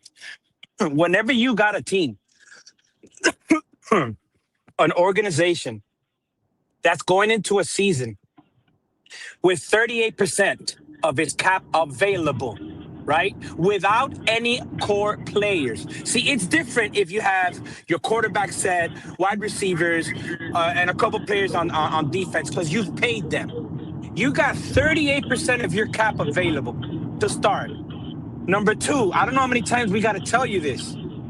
What big splash free agent have we brought in? Because it ain't Malik. Sorry to tell you, dude, it ain't Malik. It's Malik. It is. What dogs are you talking about? Because the only dogs I see right now, they might be. I'm seeing puppies right now. Could they become pit bulls? Brother, you don't know that, Miller. You're delusional. You're what I call, with all due respect, a blind fan. You know why? Because you don't want to understand that in order to get good, sometimes you got to go through the mud. When you want the rain, you got to expect the mud. Chris Johnson ain't a dog. Have they played? Oh, okay. Has he played one game in the NFL? Is that what y'all holding out for? Y'all need to see My goodness, sir. What part don't you understand? Have you never seen? What do you? Okay, here. Let me ask you this question. Since you don't want to see it, what do you think is the percentage? The percentage of NFL draft picks in the top 4 rounds that make it and have a long career. We know the stats. Big C's been saying it for weeks. You're still not listening. You're not listening. Yeah, you don't understand. Because y'all not factoring in the fact that we drafted players that are immediate. You're not understanding what I'm saying, Miller. I'm not saying that you cannot be. I'm not saying that you can't be potentially right in the future. But what I'm saying is, for you to sit here and tell me that these guys are good when they've never played a single NFL snap is just beyond my I can't understand you. How can you tell me they're bad when they haven't played an NFL snap? I haven't. You know Did what I say they were bad? How can you lean Did one I way? say no? You're not understanding again, and this is amazing. You're one of the top ones that I've heard that make me go, damn. Look, I'm not saying that they can't. I'm not saying that they won't. I'm telling you that we don't know. Big C has been telling you the exact same thing. Me and Big C pretty much see every damn thing eye to eye here, right? None of us are telling you they're at least me. This guy sucks. This guy ain't gonna be shit. Excuse my French. I'm not saying that. But you're, on the other hand, are saying that they're dogs, that we're gonna be great. And what I'm trying to relate to you, Miller, is you don't know that you've got to see how they develop. We don't know if we have a head coach. I get We where, don't know if the you're coming GM. from. I genuinely do. I respect it, and I see where you're coming from, and I understand. But I also have, it's not faith, it's what I It's have hopium. seen It's and hopium. what the Fake. vibes are. It's highism. It's hopium and highism because you I could definitely on respect something. that. I'm not gonna rag on you. I could respect your faith, the word faith. I'm not gonna knock you for that. All I'm telling you is, you know why? Because it's fans like you that do it to yourselves. Then when the end of the season happens and we're here with 2-3 wins, which is what I predicted all along, you could ask Big C. I got us 2-15, and if everything goes great, 4 wins.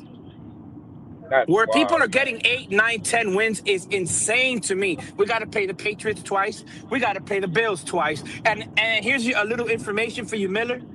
I don't even think we're as good as the Jets. It's going to hurt some True. people's feelings. My guy. True Too Fin busy fan. looking True at Fin what we fan. don't have and not seeing what these other teams are lacking. Time out, Like, Miller. it's True Fin not. fan. I'm not saying It's- we're Yeah. gonna win all these games that I'm predicting off of Yeah. our pure talent and power and skill. You're predicting greatness. You gotta You're predicting understand there's greatness, and 31 other the teams greatness that you're are predicting dealing has with no film goals. yet. You're predicting greatness, and the greatness you're predicting has no film yet. That's my point. It's not Miller's It's fault. circumstantial greatness. You know whose fault it 'Cause is? look, yeah, TD. It's on TD. paper, It's TD's you're fault. It's 100%. TD's fault. We both know. We both know 1,000%. that Mike Variable might not even be coaching. These are the fans that Patriots TD. when we These play are them. these are the fans that are always Wait, going to wait, injure wait. GD. But We can I know. We say know something for the a second? Bills fired Sean McDermott. Are you scared of the Bills? Mike, Because I'm Miller. not. What'd he say? Sean McDermott's gone. Oh my God, this Aaron guy. Glenn won 3 games last year. Name me one coach other than Jimmy Johnson who still went on to have a coaching career after only winning 3 games. I Aaron mean, Glenn getting fired. To be fair, it Miller. wasn't 3 games. Jimmy Johnson went 1-15 year one. Just so you get the numbers right. It was 1-15, then it was 7-9, and then they went to the Super Bowl. All right, go ahead, Lino. What Exactly. Lino He got to won say? Hold under on. 3 Go ahead, games, Lino. dog. He's the only coach I know that has won under 3 games and turned it around and kept his job. You think Aaron Glenn's going to do that? Miller, I'm not you, worried. You're saying No, but we might go lose to the ahead. Jets. I'm You not worried serious about any that? other team. I'm not. No, but listen, you're now you're Let moving the Lino, let Lino goalposts. talk. Hold on. I'm Go not ahead, moving the Lino. goalposts. I'm Go ahead, Lino. explaining why Miller, I have the Bill. win total I do. I have the win Miller. total Go I ahead, do Lino. because Miller. all these teams are vulnerable. I'm done. Go ahead. no, I like Miller's spirit. Like I do, I really do. Like hell, I wish my girlfriend had that spirit. You know what I'm saying? But reality All right, is, y'all are. It's okay to say y'all in rebuild mode. It's okay to say that. The Bills were at that at one point. The Patriots were at that at one point. That happens. But Everybody. the problem is in this division alone, everybody's better than y'all. Like I look around the league. You know why I pay attention to the Dolphins stuff? Because I want to see how y'all do. I do the same thing with the Jets and the Patriots. When I look at all them teams, y'all are doing the worst, and it's not because y'all got a new head coach that's getting a fresh start. Like his dude climb to success right now is crazy. Like because he was okay at Boston College, and all of a sudden he was a coordinator for the Packers. Like he's not a guru as you think he's a guru, but at the same time he's establishing his footprint and to make y'all how can I put it, a better establishment from the last regime. That takes time. You know what I mean? Like that takes time. But it's a lot of holes y'all got on y'all team compared to other people's teams. Like there's a lot of holes y'all got. And Your Lino, offense- another. I'm Your sorry. offense, Go ahead. your offense is not going to do that thing where they can go tit for tat with other teams' offense. Your How defense, do you know? How do you know? I can easily see it. It's a blind We man had can one see it. drive. We had one drive in game 1 of preseason. How do you know we can't go tit for tat? Against second Against and the third second stringers. team. Thank you. But like, oh my, can anybody else see this? Like, Against You might- second Nah, and third Lino, stringers, but it was Lino, still this just is the other one thing drive. that I wanted. This is the other thing that I wanted to mention that it's fans. And again, Miller, I mean, no respect. You sound like a cool dude. I'll rock it with you, have a few beers with you. And it's not personal at all, man. I'm just saying this. I'm shocked that the majority of fans who walk around these forums acting like this draft that we just had is the only draft that we're going to have. It's amazing to me. It's amazing to me how I hear fans act like we struck gold There is no cap hell, and every move that we did was like you said earlier, Lino, or I forgot, somebody said like Jimmy Johnson in Dallas, and that took 3 years to develop. It's insane. You know, the It's just cap space insane to thing me. has really been blown out of proportion, guys. It hasn't. That's why Yes, we don't have we no do Has cap. it really? significantly more Has dead it really? cap. You're Right. right. We do have more dead cap, but you can't sit there and tell me that our roster is worse than the Browns, Jets, and Saints, who all It's have worse than the more Jets. dead cap than that Yeah. 2024 Broncos. Your roster is worse than the Jets, bro. Calm down. The Jets actually have a good offense that they can really produce something pretty good on, and add solid defense to produce on too. Like, Bro, are they you got this Geno blind? Smith, who might not even be playing there, dog. What See, do Miller, What are we talking about? Miller, you're concentrating on the top of these rosters, and that's the problem. You're saying that our dead cap compared when they had dead cap, we have a better team, but you're concentrating on the top 4 or 5 guys on each team. and not the depth. The real issue with this team is half of our roster, if not more, is guys that make minimum salary. So we have no depth, and that in certain issues in our starting lineup, we don't have good players neither. Like, go look at the Miami Dolphins salary for this year. There's only about 10 guys that make over $2 million a year on the roster. 10 guys out of 53. I was just gonna get to that, Big C. What is a roster supposed to be? 53, correct? How Yes. many of them are 1-year contracts? They're not supposed to be, maybe 10, if that, probably. It's That's a lot. crazy. Like, and Miller, and just so that you know, Miller, I'm not bashing my team. I'm excited for the future. This is a whole lot better to me than it has been the last 2 years when I already knew we weren't going anywhere. I mean, if we're gonna be realistic about it, I'll give you a positive since you like the positive so much. I am far more excited about watching the what ifs of my franchise than the what isn'ts that I've been watching the last 6 years.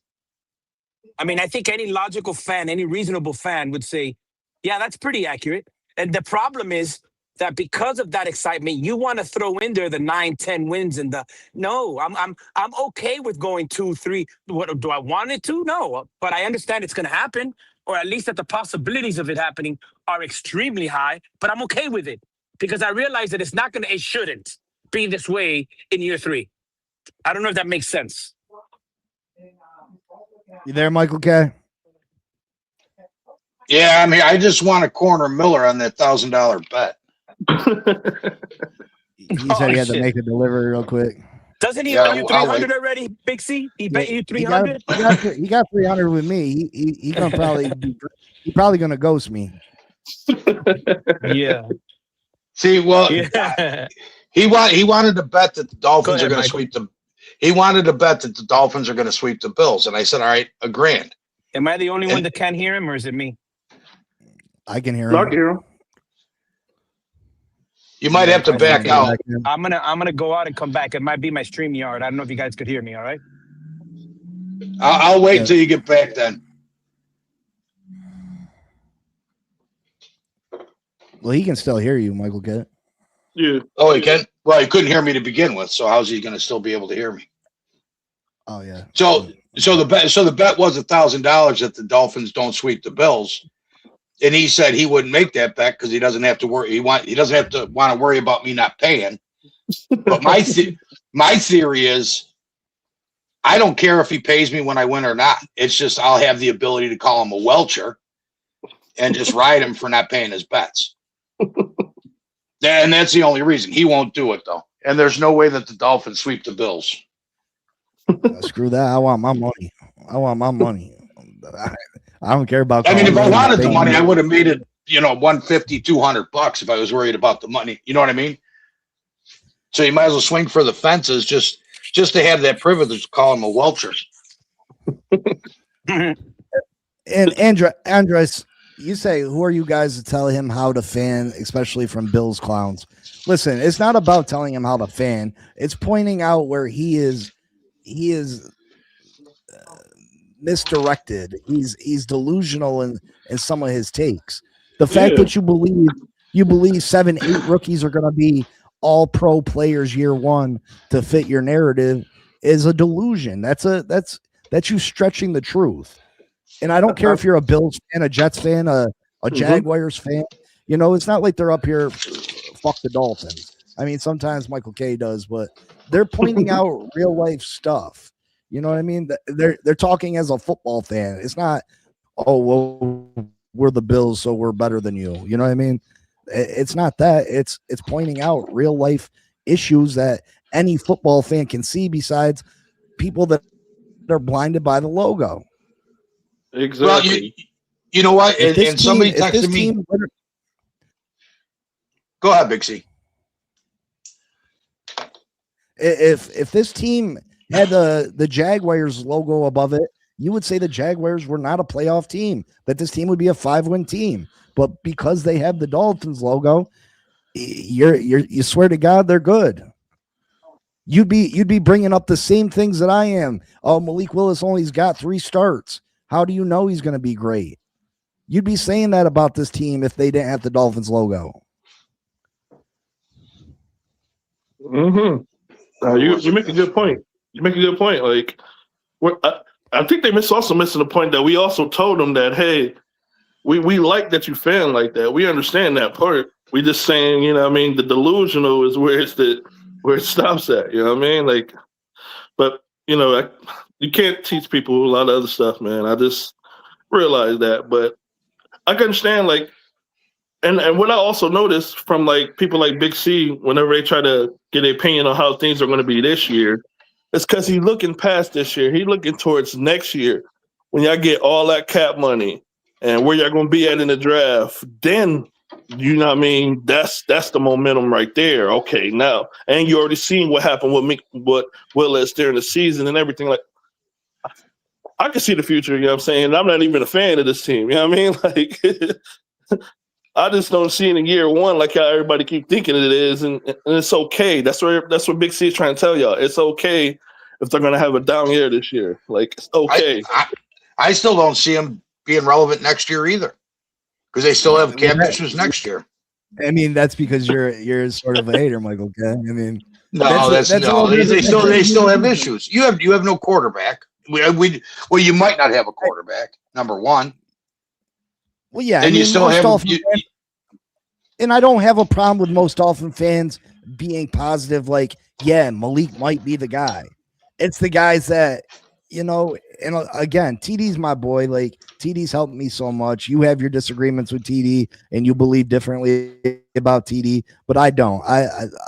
TD's a good dude. If I message him, he'll help me out. If I call him, he'll answer the phone. But TD is out here selling these guys, and I see Miller on his channel, you know, feeding into that shit.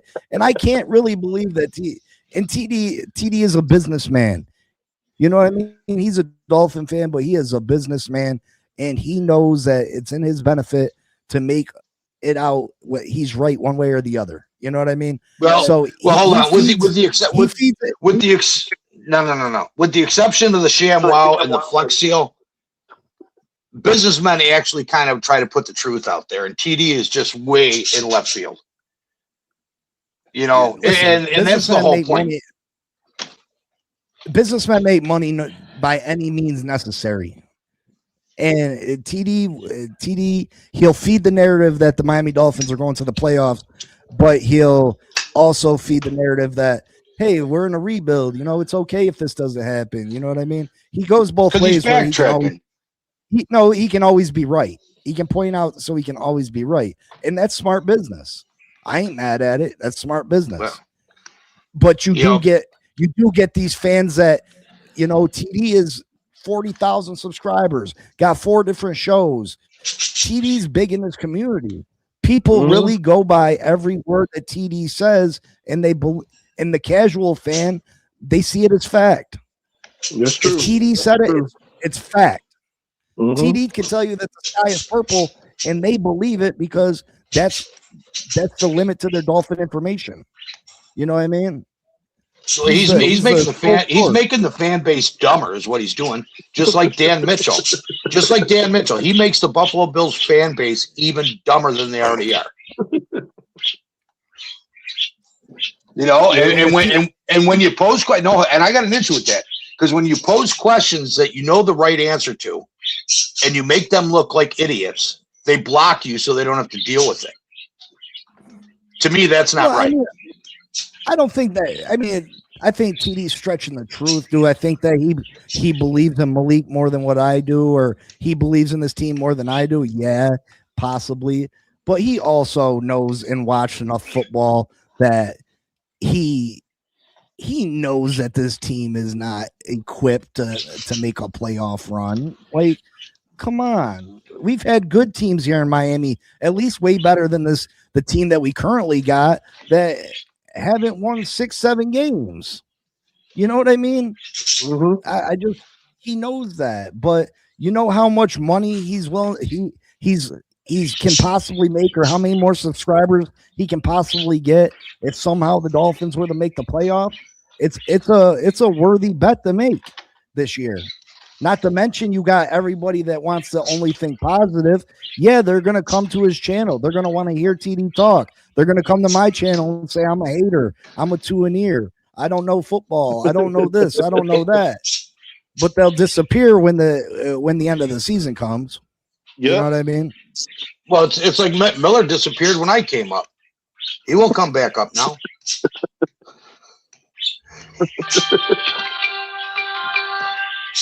What's that? Go ahead, Lino.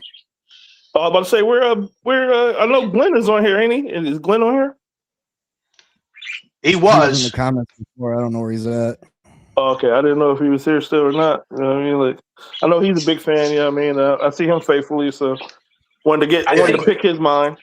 I think some of the what Michael K was saying. First of all, I'm in complete agreement that next year is still not going to be a good year. I think it'll be year 3 when we start to turn the page, because it's too bad right now for us to really think that, at least for me, right? Mm-hmm. Now the other conversations that we were having about TD Finstock, the reason why it's the same thing that you said, Michael K, about Dan Mitchell. It's the same problem that I have with him, where I don't respect people who clickbait. And then why? Because then people like us here on this show, we got to deal with fans. We got to deal with fans like that are going to tell you all the hopium that was sold to them, and they're going to be insulted when we don't believe them because we know better. Somehow, like you just said, Big C, we become the Tourniers, the little name calling, like if we're still in middle school, which is hilarious to me, by the way. But I don't understand. Like, I can't respect that from someone, especially someone that I know knows better. I know that the shit that's coming out of your mouth, not TD and these other guys, I know you don't believe it, but you're taking advantage of the dumb fans or the uninformed fans who they're not really into it. They just want to win. They're desperate. They're the casual fans. 100%. Yeah, and because of the money, the clicks, you're willing to go against your own principles and your own true beliefs. For that, I can't respect you at all. I just can't do it. Listen, I don't want to get into, not respecting somebody and all that. You know what I mean? Like, because this is football. You know what I mean? Like I said, he's a businessman. It's smart business. And we can't say how much he truly does believe, how much he truly does believe in this team. So is it really smart business? I don't want to put words into his mouth. It is really if he smart can, business. Yeah, because people want to hear. I've had many subscribers leave my channel because I'm too negative. Yeah, but you could look at yourself in the mirror. You could look at yourself in the mirror and say, you know what? I don't bullshit anybody. I'm a man of my word. That's what I can't. Like, I can't be that guy. I can't look at I look at myself and know that people know that I'm full of shit. You understand what I'm coming from? And know that I'm full of it and pretend like I know you're too stupid. I'm going to sucker you into paying me anyway. I can't respect somebody like that. All right, but again, like TD is my boy. He helps me out a lot. You know what I mean? So I you know what I mean? I don't want this to be a no, you're right. You know what? And you're right. And it's a Dolphins podcast, so we shouldn't blast other Dolphins podcasters. So let's just hammer Dan Mitchell. All right. You wow. Seriously, because he's an idiot. He's an absolute idiot. Your sound quality is terrible right now. I It's just crackling. He's on the short bus. You don't hear crackling? Is it me? No, it's No, Miller. it's Miller when I bring him in. Oh, okay. All right. Miller, you're gonna I have to just go want- back I out want and come him- back in.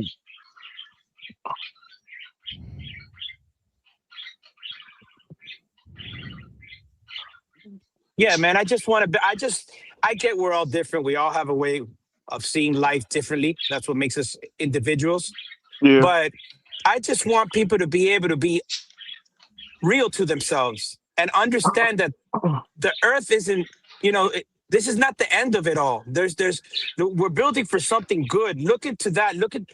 I want to be a part of conversations of people that are telling me, yeah, man, this is shitty right now, but we could do this. Let's see what happens. That excitement, which is the reality, instead of don't feed me. I don't want to have a conversation with somebody now that is basically lying to my face.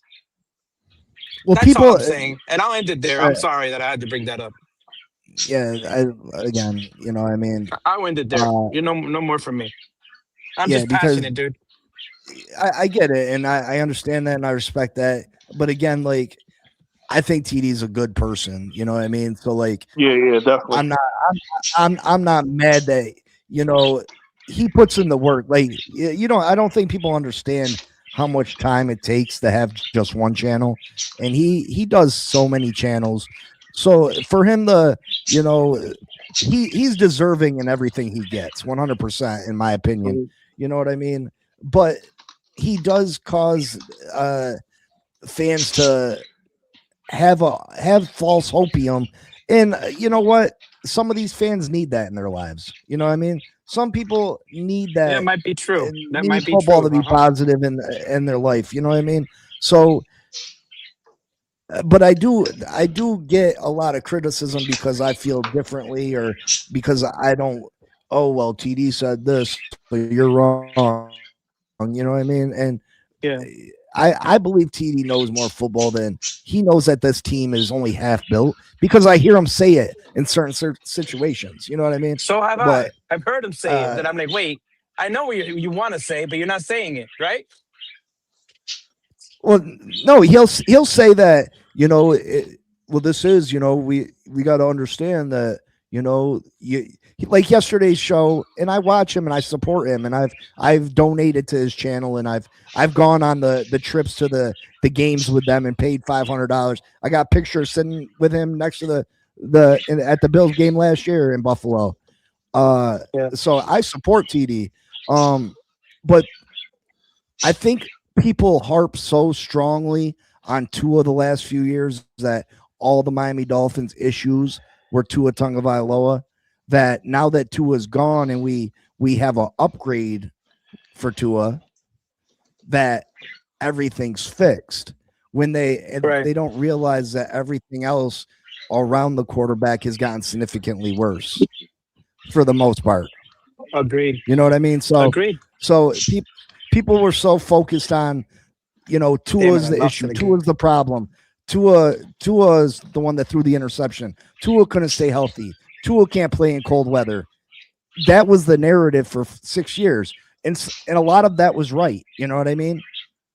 But they forget that Tua had not an all-star cast around him, but a pretty damn good cast around him. A pretty damn good supporting unit around him.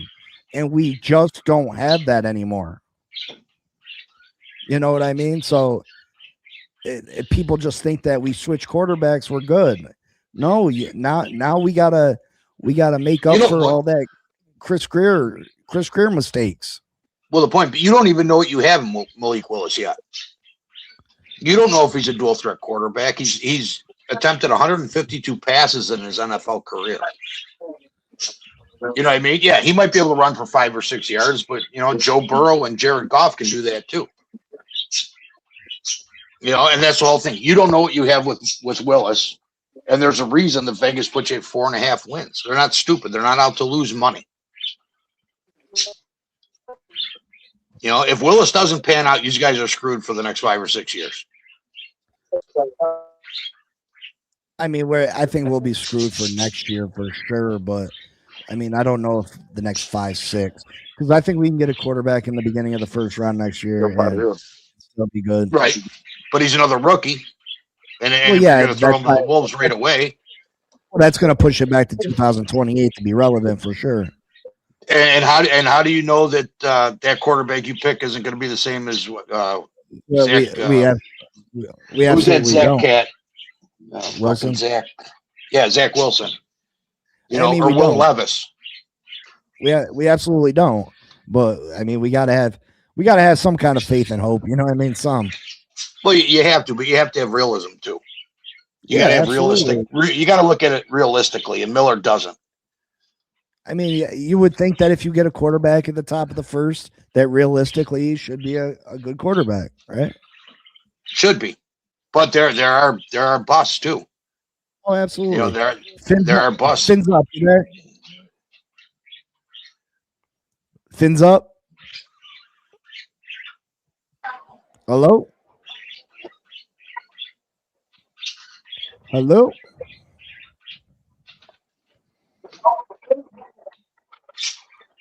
You there?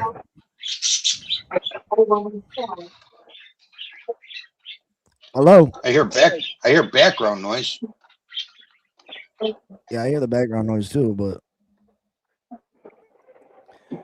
yeah, again, this wasn't meant to bash anybody. You know, fans can definitely believe the way that they want, but you know, and listen, it's cool if you believe a certain way.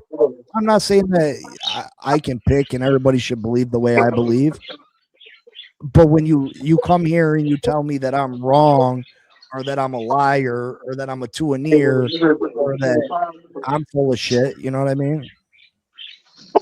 That's where I shoot back. Well, that's all. The other one is this offensive line. I see Miller piping up. Your offensive line's unproven. It's the same line as last year with a new rookie playing left tackle. You know, who's to say that this line's going to be any good? I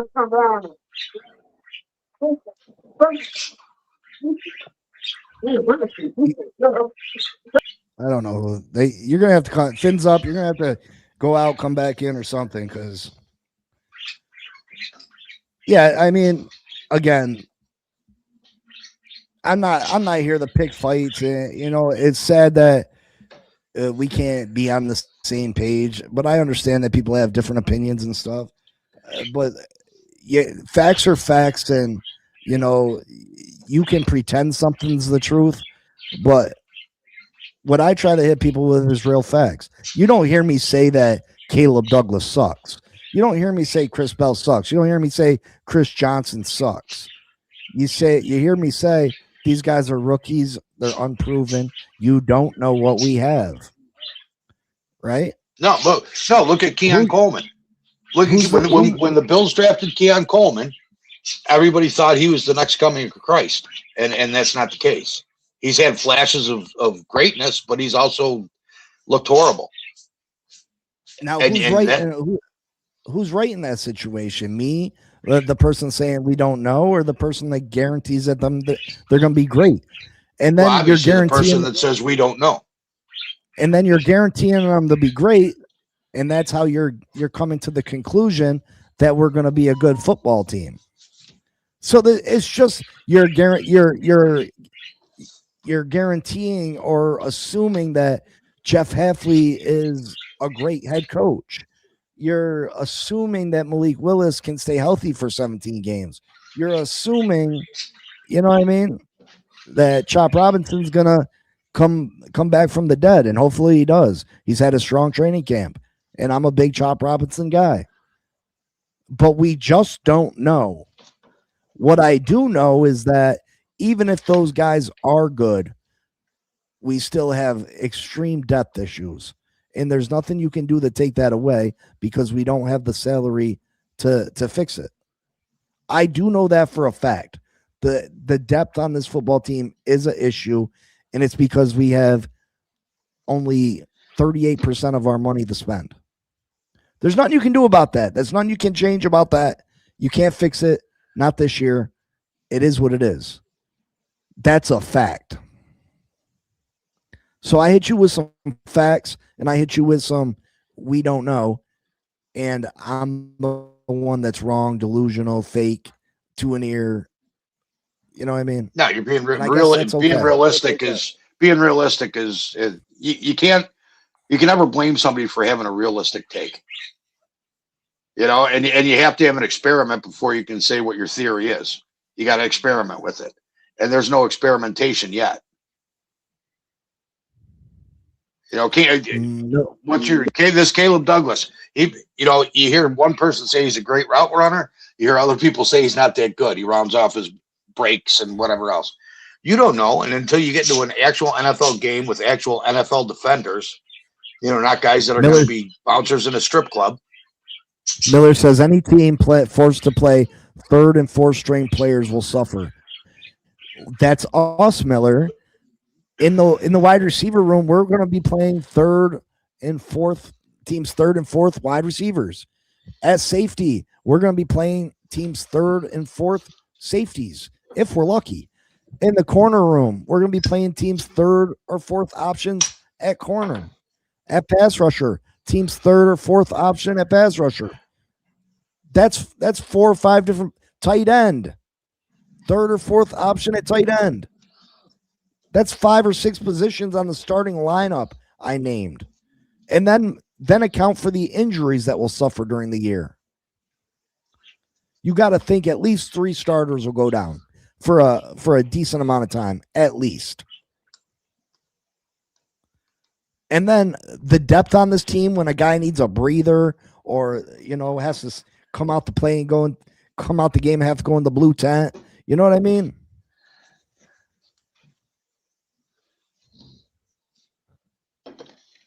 It's just this year's not the year, folks. It's just not the year. Look forward to the progression. Look forward to the growth. Look forward to Jeff Hafley getting comfortable at being the head coach of the Miami Dolphins. Look forward to him getting comfortable calling this defense for the Dolphins. Look forward to hopefully our offensive Bobby Slowick getting comfortable and doing a good job calling the plays on offense. Hope that our players stay healthy. Hope Malik Willis is the answer at quarterback. And that's what you go with. And yeah, we'll take our lumps. Hopefully we stay competitive in most games this year. But to think that we're going to pull out a whole bunch of wins is, I just feel like you're off base on that one. But again, that's your choice. Well, he thinks the Dolphins are going to start 4-0. Well, we got $100 on that one, my brother. Yeah, you did. Might as well spend that money right now. So bad out of hell. I'm amusing.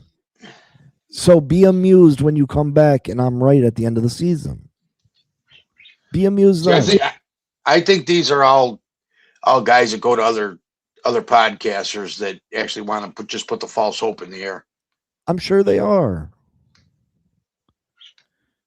But make sure you come back at the end and say that I was right. Dude, they'll all be on a milk carton by week 8. But again, if you guys happen to be right, the Begotten Son, Miller, bad out of hell, if you guys are right, I'll be here and I'll admit that you were right. Michael K's a prime example of me being wrong, him calling me on it, and I admitted to it. I gave him his props. I said, you're right. I was wrong. Well, and that's the whole thing, and nobody knew. I don't think Chop Robinson had a sack in his last season at Penn State, did he? No, I don't think he had one. Bad out of hell says Big C. You say we don't know, and then you make a bunch of assumptions. What I said wasn't an assumption. I said I don't know about our rookie players. What I said about our limited cap room and the guys that are third or fourth options having to start for us, that's a fact. That's not an assumption. That's a fact. That's a fact. 90% was Tua.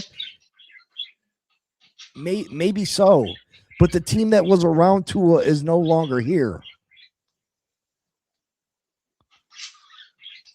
the team that was around Tua is no longer here. So maybe 90% of us losing was Tua. But we're not taking Tua out, inserting Malik Willis into the same team. This team is different. That's what you're forgetting. So now we got the good quarterback, but not the great team. I'm going to get out of here, though, Michael K. I appreciate you, brother. Yeah, not a problem. Joe just came back. I thought he was going to come up. Joke missed. But obviously, once again, Miller ducked me because he doesn't want to make that bet. So when he does not pay you after you win all your bets, at least give me the opportunity to call him a welcher. Yeah, I mean, bet out of hell. Again, the things that I say are fact, 100%. But he better pay me. I don't know. We don't make bets over here that we don't pay. That's $300 on 3 different bets. If one of us gets all 3 bets right, or they gotta get tattooed too, I'll 100% be down. Well, we can see by my avatar that El Capitan pays his bets. We had the bet. He's got a Bills sweatshirt on. Well, there you go. You know, he paid it, and I took the screenshot, and it'll forever go down because I'll keep it. No, bet out of hell. No, I didn't. Not every position room. Tight end, wide receiver, corner, safety. TV. Miller is running. He won't come up. He won't come up and take the bet with me. He doesn't have to worry about me paying $1,000 because I won't have to. I appreciate you guys. Hit that like button, subscribe, comment, share. Even if you disagree with me, it's always fun to have discussion. And the games will be played, and we'll all figure out who's right and who's wrong. Again, I hope that you guys are right because it means my football team's good. And that's all I truly care about is the Dolphins being good. I could care less about the subscribers or I'm never going to get rich or big on this channel. I just care about us winning. And I like talking Dolphins football. So I love y'all. I appreciate y'all. And I'll see y'all later. Peace.